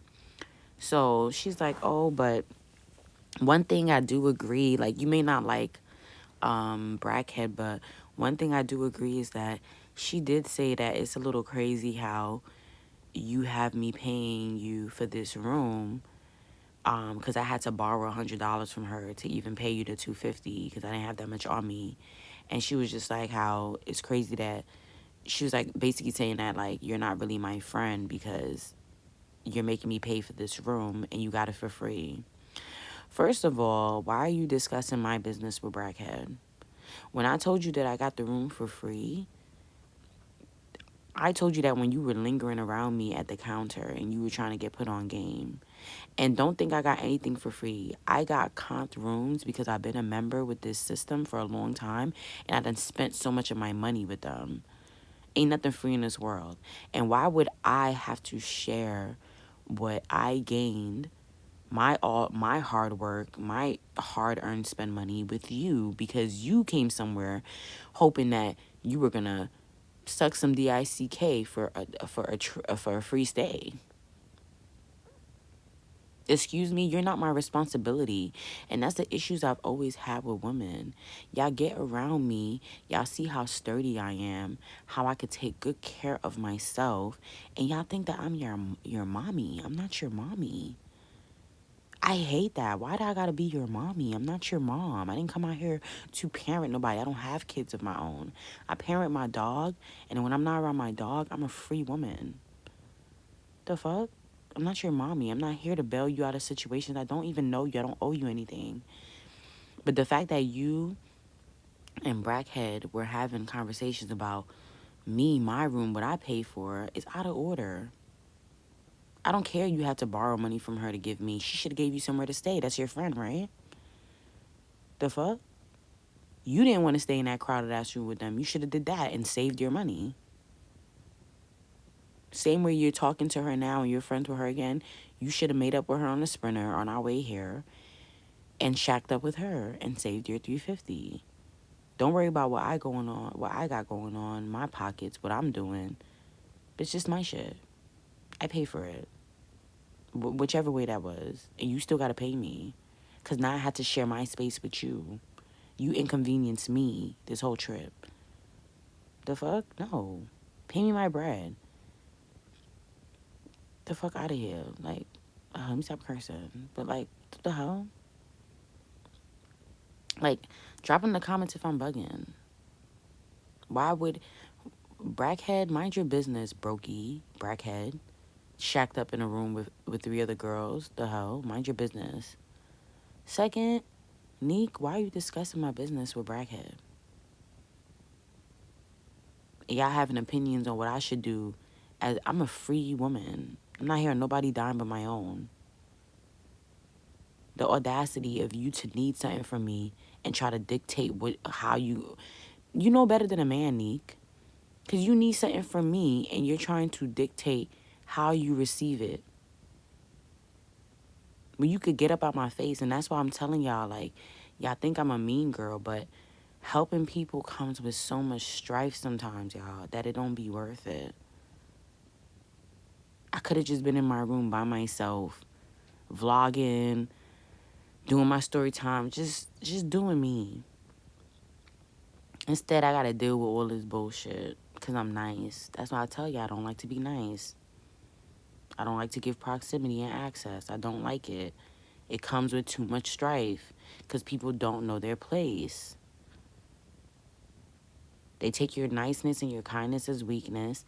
They try to control, manipulate, entitlement. So much negativity comes when you open yourself up to being nice to people that you haven't vetted. I didn't vet her. I didn't know her. I shouldn't have been that nice to her I shouldn't have given her shit. I don't know you. So I kind of check her about that, like, girl, no, this is my shit. And had you had even if you had an ID, $350 still wouldn't have been enough for you to get a room in the Haras. It wouldn't have. You're better off going to Tropicana. The Haras is a very expensive hotel. It's one of the most expensive hotels in Atlantic City. $350 was not gonna get you. Probably would have got you one night. But girl, it's a weekend. We're here on a weekend rate. And then you don't even have identification, so you couldn't even get a room if you wanted. If I didn't help you, what were you going to do? I'm not your man. I'm not the one that you're effing and essing, okay? F-U-C-K-N and S-U-C-K-N. So you're not getting nothing free from me. I'm not your mommy. I'm not your dad. The fuck? So I had to tell her about herself. Like, and then she was just like, oh, I didn't tell you that for you to be offended. I was just saying, like, you knew my situation, so I don't know you. I knew your situation. I knew whatever you told me. I don't know you. I don't owe you to save you. Really annoying. So we let bygones be bygones. We ended up heading out, you know, packing up, whatever, getting back on the Sprinter. So we get back to New York, and the Sprinter, like, it takes us, like, to the pickup point. I had my car parked at the pickup point. So when we get there, I get out the Sprinter, and I'm heading. The ride was a little awkward. Like, everybody kind of fell asleep anyways. I wasn't really talking to nobody. I was happy that Brackhead was not in my Sprinter. I was in a Sprinter with a whole bunch of different people that I had no issues with, which was good, because I didn't have to deal with no bullshit.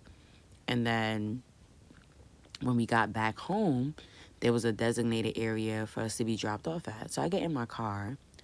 Hear Neek still freaking scraggling behind me. Literally like a shark. And that's one thing I noticed about being nice to, like, women, is that once they feel, it's kind of like a stray cat. I said it before. Once you treat a stray cat good, because they are not used to it, they're just going to stick around and linger around you. Now they're going to keep coming around. Because I felt like as much as what happened on this trip, even down to our last conversation, where I had to tell you about yourself, about expecting some type of, like, free room and stay from me, I would think that you would get the hint as to, like, I'm not really, like, feeling you right now. I see her following me to my car. So I calmly, like, so where you going? Like, and she's like, oh, yeah, I just live over here. If you can just drop me off here. I was like, nah, I can't, because my boyfriend is meeting me and we're going somewhere, so I can't drop you. And she's like, oh, well, can't you just ask him if he can drop me here? I was like, why you just don't go ask Scooby? Scooby is the one in control of the Sprinters. Ask him if the Sprinter can take you directly home. And mind you, where she was trying to go was not even that far from where she lived. Girl, if you were smart, you would get on the train. Like, 1 or 2 stops is going to get you home. Literally 1 stop. Because she literally, I didn't want to tell her, but she didn't live far from me. She lived literally like a 5-minute drive from me. So I was going in that direction anyways. And had I not had a car, all I would have done was get on the train, 1 stop, and walk the rest of the way. It probably would have been like a 10-minute walk from the train. You want door-to-door service? No, I'm not giving you door-to-door service. You already showed me that you're entitled. I'm not giving you nothing else. You're not inconveniencing me anymore than you already have. And it's the fact that I told her no in so many different ways, and she kept trying to bend around it, like, oh, well, your boyfriend could just, well, can you just drop me here then, just close enough? Girl, get on the train. No. I had to really just tell her just no. Like, no. I can't do it, no. But I do wish you the best. Like, I have your Instagram. We'll talk on Instagram, whatever the case may be. Which, no, I never followed up with her on Instagram. After a while, I just ended up unfollowing her and making her unfollow me. And we just never really spoke again. But I was done with her after that. Because that was weird. That was so weird. All of it was weird. And I was like, I don't want that drama in my life. So, yeah, y'all. We got back. I don't know how she ended up getting home. Like I said, I didn't feel bad because we were not far from home. We were like literally 1 5-minute train ride away or a 12-minute drive, either or, but we were not far. Get yourself together. We're back. Oh, whoever you, and that, remember I said about girls? They meet you and they think that you are the end all be all. I'm not your end all be all. Now all of a sudden you don't know how to get home. And you guys, I don't know what it is about me. I don't know what my mother had in her womb, in her canal, when I passed through through it. I said through it. Through it. What the fuck is that? When I passed through her canal, because I have this very attaching spirit to me. The reason why I isolate so much is because no matter what environment I'm in, no matter who I come across, they're always clinging on to me, attaching themselves to me. Like, I'm a person that I can't just meet people, have a good time, and just, okay, well, nice meeting you. See you when I see you. Hopefully we connect on Instagram or something, or see you next time, whatever. It can never just be that. I meet people, they're talking my head off. I find that people also, what Nyc did, and a lot of people do it, I'm so used to it now, is that they'll meet me and they'll discover that I have this talent or these qualities about me, and then they'll start selling themselves to me. They'll start showing me their portfolio. They'll start telling me everything they done did, what they're about to do, and just talking my head off about their, like, I don't care. I don't want to hear about that. I'm here to have a good time. The same way when I told y'all it would annoy, that's why I don't tell people I'm a fashion designer, because as soon as I get around them, then the whole conversation, the whole thing wraps around fashion. I'm over it. I done sat at this sewing machine for like freaking 12 hours. I need a mental break. I need an escape. I need to just exist as a human being. I need to just be me. The attachment is sick. I could have just met Nyc on the Sprinter and, all right, cool, girls. Nice meeting you on the Sprinter. I'm going to see you around on the trip or whatever. Stay safe, whatever. It could have just been that. You needed me. I gave you a helping hand. You still could have just left it at that. I hate people attaching themselves to me, and this happens to me all the time.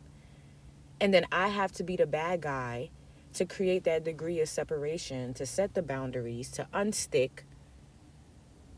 And now everybody hates me when I'm just trying to exist. Like, make it make sense, y'all. Like, if you guys understand where I'm coming from, please drop it in the comments, because sometimes I be feeling so crazy. Like I told y'all in my last video about proximity, I be ending, if y'all didn't check out that video, check out my video about proximity, because there's a few story times in there. It's the one I uploaded before this one. But nevertheless, it's kind of like I get into proximity to people and they choose me and they choose the things they want from me, what they want to take from me, all this stuff. And it's like I don't get a choice in it. And I end up in these situations where I don't know how I ended up here. All I did was be nice. All I did was have proximity to someone, ended up in the same environment as someone. They were kind to me. I was kind back. And now I'm stuck. Not stuck, but now I'm in a situation that I did not sign up for. Now people are expecting things from me that I never agreed to. Now people are putting things on my back that I'm not comfortable with. Now people are being entitled to certain aspects of me in my life that I'm not comfortable with giving. And how the hell did we end up here? That's the confusing part. That's what always gets me. Like, girl, go home. Find your way home. You have a friend on the trip. You had a guy you were dealing with intimately on the trip. And you're looking to the stranger to do everything for you. I'm tired of being stressed out. Leave me alone. I'm tired of this. Leave me alone. And I really do feel like, not saying that I'm not trying to make Brackhead accountable for however she chose to behave, because how you choose to behave is on you. But I do feel like Nyc leaning on me and me letting her lean on me and whatever being that her and Brackhead had issues, some people got friendship jealousy.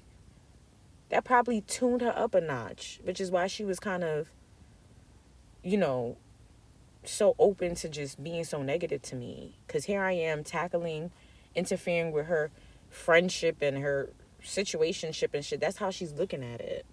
So I'm not saying that I agree with it, but I understand it. I don't have to agree with fuckery to know where it's coming from. So it's just like, girl, like, just go home at this point. Just go home. Because I want to go home. And I don't want to be in charge of taking you home and making sure. I'm tired. I made sure you had somewhere to lay your head this whole weekend. And I had to even go back and forth with you about my bread. Even though my room was free, I still paid taxes on it. And I still put a deposit down. And it's still my points that I spent money gambling years for. Still my shit. Still had to remove my privacy for your comfort. Why do I have to do that? I don't owe you that. And like I mentioned in my last video, sidebar, that's why I didn't like that my mom raised me with that type of... I understand where she was coming from. My mom is a God-fearing woman. I get it. She raised me to do for others, be kind. Somebody attack you, you don't attack them back. Give everything to God. I understand that. And I'm trying to walk in that faith, but I also have to protect myself and keep myself safe. A lot of the most strenuous parts of my life, the most hardest parts of my journey, has been me allowing people to literally infiltrate my life, take what they want from me, take what they want out of it, rip and run with what I have to offer, and I'm left with my cup half empty, down to the brim. No gain for me. And my mom always say, the things that you do for others, they're not going to be the ones to repay you. God will. I understand that. But I'm tired of being used and abused. Sometimes I just want to do me because I work hard to do me. I'm not a user and an abuser. My mom instilled that in me. So imagine someone who don't walk around using and abusing people. Literally getting it out the mud. I don't even know how to network because I'm such an introvert. I get everything I do out the mud. I don't use nobody for it. You know how much people I come across that could, if I wanted to be nice and use and abuse them, I would get far. But nah, I want that ground that I stand on to be solid as hell. I do not want anybody to have the ability or the say-so to take food out of my mouth. That shit only had to happen to me one time for me to be like, oh, I'm never putting myself in this position again. That's how I don't let people feed me. That's why I get things on my own. And that's why it's hard for me to see people with sometimes more resources than me, more capabilities than me, trying to use me. Not to put out Nyc's situation, but her living situation was much better than mine because she wasn't paying rent. I'm coughing out $1,500 every 4 weeks and I'm on this trip. And you're not even paying rent and you can't afford to be on this trip and you're trying to make that my problem? Girl, rent is the most expensive bill you can have. And to make sure you have that income every 4 weeks is not easy. And do what you want to do and take care of yourself. I live in New York City. Half the people out here, this is how New York City's set up. You're either scamming or doing something illegal, or you're selling your body and your soul to be able to afford your cost of living. Or you're getting it out of the mud and you're going to struggle your whole way through it. Or you're poor. It's 3 options. Do it illegally, manipulate, scheme, plot, snake your way through it. Get it out the mud. Stay poor. That's it. And if I'm in a position where I can't pay rent, well, not can't pay rent, I don't have to pay rent, I'm going to be up. What? All that money getting invested. All that money getting invested. I'm going to educate myself and make sure this money could grow. I'm going to act like I pay rent and set that money aside.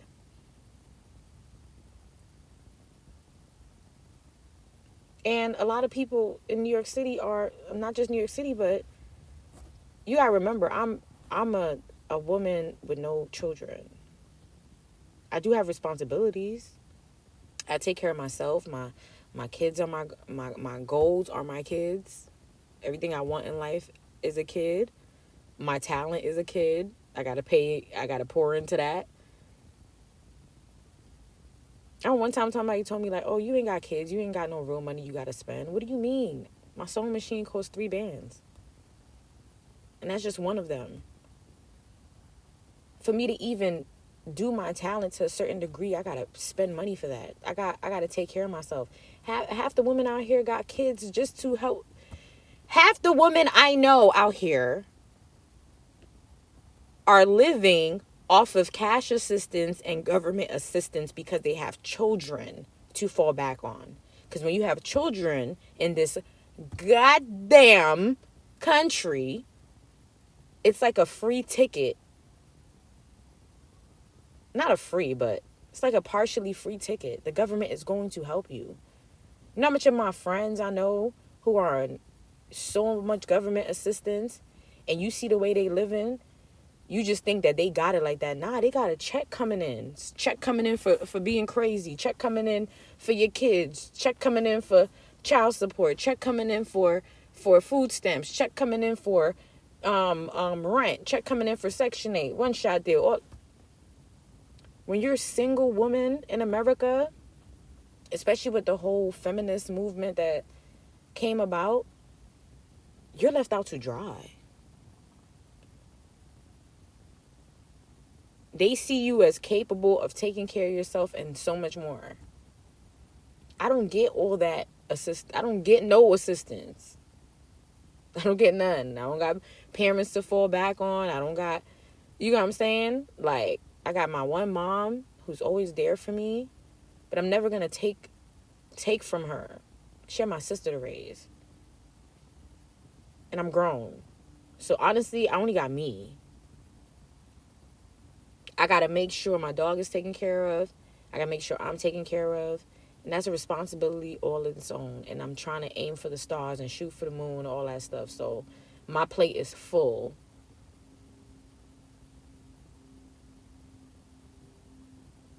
I got to grind harder because I got to make sure I always keep, I don't got kids running around that I could look at and be like, oh yeah, I got to make sure to give me that oomph I need to make sure that I got to have my own ambition.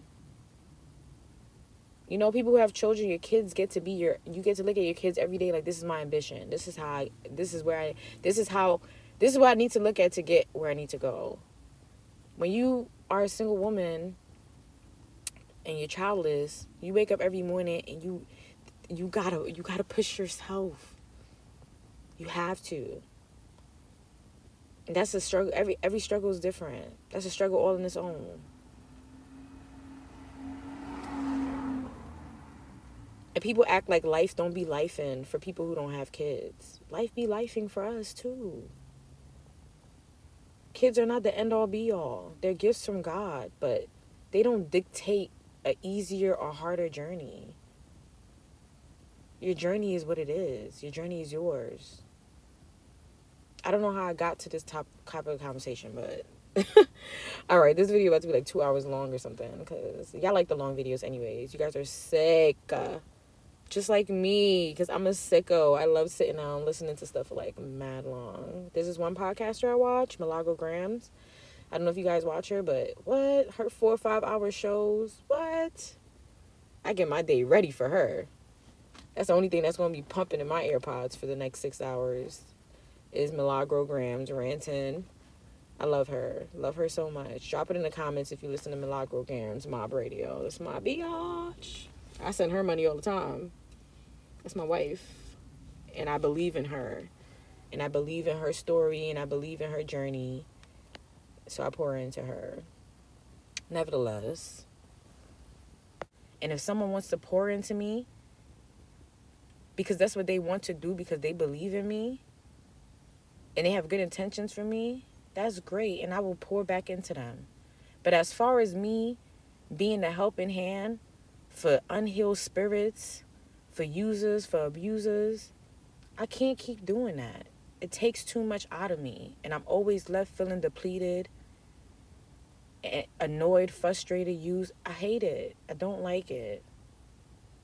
And I'm trying to find a balance.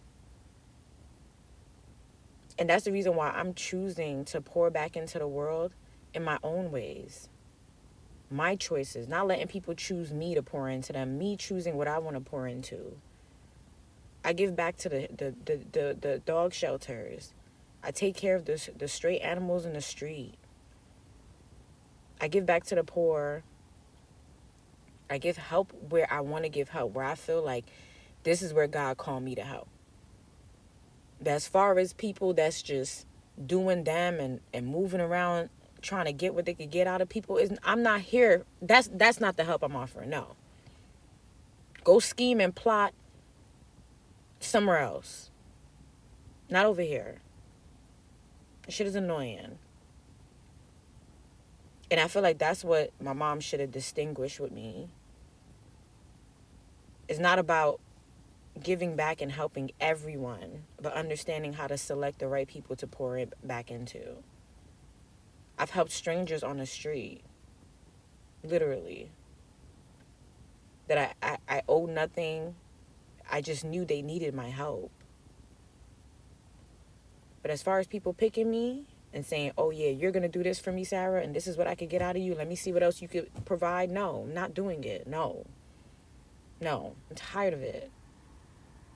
And that was another thing that was annoying about being around Nyc. Like, I don't have any negative feelings around her, but the whole time we were in a room together, yeah, we got along. Yeah, she's dope too, whatever. But like I said, conversation kept being about fashion. Girl, I came out to Atlanta City to gamble, eat some good food, let these grown-ass men show me a good time out here, buy me food, drinks, whatever, give me money to gamble. That's what I came out here for. I came out here to vibe like I did in Virginia. I didn't come out here for all this drama, petty, poor shit. Everybody operating at their baseline. And that's why I tell y'all, understand who it is that you have around you and who you're traveling with. If we haven't learned anything from this World Wide Web, is that we should not be traveling with everybody and just anybody. And that's just stuff that I had to learn. And I'm happy I'm able to share these experiences with you guys, because as frustrating as it has been for me, at least you guys get some insight without having to go through the experience. And I'm not saying everybody experience is bad. Yes, there are people who have great experiences when they're first traveling with people they don't know and taking risks and whatever. But me, my spirit, and what I have going on, it can't handle that. It can't. And I've been through too much. I'm tainted. And I'm currently trying to find a balance. And I need that time to heal and find that balance. That's why I don't care if people judge me. You're only judging me because you can't get what you want out of me. Because I'm not a person to go and attack anybody, go make anybody comfortable. I'm a person that truly stays in her lane. You guys, if you ever get around me, you're going to be so shocked. Because I'm on YouTube just talking my ish. But in person, I'm literally, you just see eyes. You don't even get to hear my voice in person sometimes. Because the loudest person in the room can't hear anything. I'm trying to hear and see everything going on around me so I can keep myself safe. And it sucks that I always have to exist in self-preservation mode. That's why I like doing solo shit. Because when I'm solo, I don't got to watch my back every second. Y'all, every solo trip I've taken, I've had a hell of a time with myself. Went out to eat, eating my food, eating the way I want, how I want. Go visit here. I remember I was in Mexico. I went to the museum. Then I went and had dinner. Then I walked on the beach while it was daytime. Mad people on the beach. Then I came back on the strip, rented a bike, don't even know how to ride a bike, falling off the bike, figuring it out, bought the bike, returned the bike. It's nighttime now. I'm hungry again. Go back to a different restaurant, looking at the menu, ordering stuff, you know, taking pictures of myself, videos, then go back to the beach. It's dark. It's so peaceful. I just lay down in the sand by myself and I'm just like, oh, fuck. I think I like this little life. Only thing missing be my dog, because I be sad, because I do take Latte with me on solo trips, but not all the time. I take him with me places that I've been already, so that I can, if I know the place, I feel safer bringing him. I don't like going places with him where I don't even understand what's going on, because my dog needs emotional support. He can't be my emotional support dog. My Latte is, he's feisty, but he's scary as hell, and he gets anxiety very quickly, especially with new environments. So anytime I travel with him, I have to make sure I know where I'm going and all this stuff like that, so I can make sure I keep him and his anxiety at a, you know, at a limit. But nevertheless, like, oh, I know I be ranting, but that's just how I feel. Like, it sucks because sometimes I do feel lonely. I never feel lonely in a way like, oh, nobody's with me, because I know God is always with me. I never feel lonely like I'm by myself. But sometimes I be feeling like I wish I was around people, but I need people that are equally yoked with me. I hate existing around people who are just feeding off of me. Even Neek, like, when we were like waking up or whatever to go eat and stuff, and it's like she couldn't really afford to eat anything inside of the Harris. She wanted to go off strip to buy food. And I understood how much work and effort all that stuff would take, so I just bought her some food, and I don't mind. But it's just like, sometimes you don't want to do that. You don't go places to take care of people. It's not what you do. And I just didn't understand, like, why are you not asking Scrappy and Scooby? Because me, I was, whenever I didn't want to pay for something myself, I would just go ask, I wouldn't ask Scooby, I would ask Scrappy. Because he was the generous one. Scooby was kind of, he's kind of cheap. He'll buy stuff for you, but he gonna buy the cheapest shit. Like, if you go out to eat, he'd be like, all right, everybody, this is the limit. But at least he was giving, so beggars ain't choosers. So, but Scrappy was the one that was more like, he'll like, what's that word I'm looking for? He'll splurge, yeah. I just didn't understand why you're not asking them for stuff. She probably done ask too much. It's over. Sometimes you do over exceed your limit. And that's probably why I used to get a lot of stuff from Scrappy and Scooby. It was because I never asked them. They used to always offer me shit. I mean, sometimes I'd be like, oh, I want some Starbucks, and we're in Starbucks. I'll just say I want some Starbucks. They'll give me some Starbucks. But not like, hey, can you give me somewhere to stay? And can you this? This is stuff that they just luxuriously would give us. But I guess they were just tired of these fucking leeches. Sometimes, I mean, I'm not even gonna say women are leeches. Everybody's a leech. Men, women, men lie, women lie, everybody lie. Everybody be on their leech shit, but sometimes you just get tired of that shit. You get tired of taking care of everybody else. Ain't nobody pouring into you. Shit's annoying. But let me finish the rest of the story. You need me to get you home? No. Get yourself home. You're a grown-ass woman. Tired of that. Tired of grown-ass women meeting me and treating me like I'm their man. I'm not your man. I'm not your man. I got shit together for me, not for us. I'm not your man. And I'm not your end-all be-all. Whatever you would have done or whatever you do when you're not around me before you met me, do that. Stop trying to use me. Stop trying to see how much more you can get out of me. Leave me alone. So, yeah, y'all. I ended up parting ways with her. I don't know what she ended up doing. I saw her walk back to the Sprinter when she should have walked across the street to the train and took the train home. It would have been that simple. But I got home, and I was just thankful to get home in one piece safely with all my stuff intact. I was just grateful. And I was just like, damn, Sarah, like, don't ever do that again. Don't ever go anywhere with people that you don't know.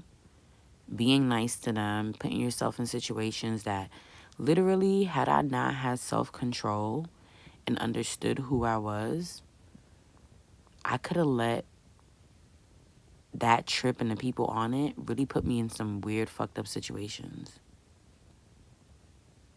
Like, that's a fact. That's definitely a fact. at different turns too. We could have crashed on a sprinter.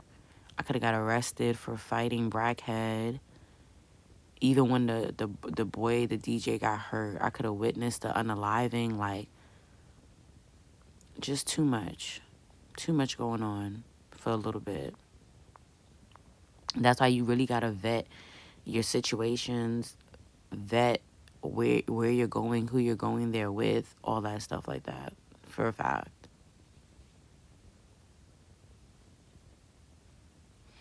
But I know y'all gonna let me know where I went wrong in the comments, what y'all would have done differently, who y'all think was wrong, like all that good stuff. I know y'all gonna let me know.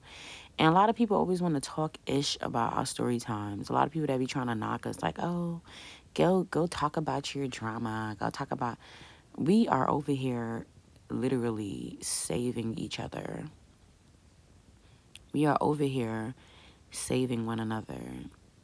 Because had I had a community like you guys a long time ago, I would have known better than to put myself in certain situations. And I'm happy a lot of you guys get to learn from my situations and prevent certain things from happening in your lives. And I appreciate y'all. I appreciate our community. And we're definitely going to get more into our fashion bag. Like I said, tap into my shorts. I've been doing a lot more fashion content on my shorts. And I'm also going to be doing some long fashion content on my shorts. We're going to mix in the story time, the drama with the fashion. We're going to create a niche over here that nobody ain't never seen before. And all the naysayers are going to be mad that they didn't join the winning team when we were on our way up the fucking ladder. You heard? Okay. Well, that's it for me, you guys. My website is officially back up. There are no products to purchase, only the raffle to enter. I will be adding new products throughout the winter into the spring collection, you guys. And our raffle saga will continue. I'm going to be doing one raffle a month. Okay, so right now we are doing our B-Day Cone Bra raffle. If you have not entered, make sure you do. And once that raffle winner is announced, I already have the next piece that I'm going to be raffling, which is actually going to be a Day Haras NYC design, never worn piece before. So whoever get their hands on that, I'm excited for you. Because I never even worn it. I wish I did before I raffled it, but I'll just make another one if I ever want to. But nevertheless, like, comment, and subscribe. Hype your girl up. You get 3 hypes a week. Make sure you save one for me. Save one for your girl. Follow my Instagram if you guys want to see more daily content with me. And yeah, I love you guys. Make sure you do one thing. Always pour into yourself. That's how I always like to end up my videos. Pour into your motherfucking self, Haras Dolls. And I will definitely see you guys in the next one. Hopefully I'm on camera by then. And I hope you guys had a wonderful holiday. Your girl birthday is coming up, okay? My wish list is in the description below. Get your girl a gift. Get your wifey a gift, right? I'm wife, right? I'm wifey. Okay, get me a gift. Thank you. But I love you guys. I'm also doing a Christmas giveaway, so look out for that announcement. And I will see you guys in the next one. Love you. Bye.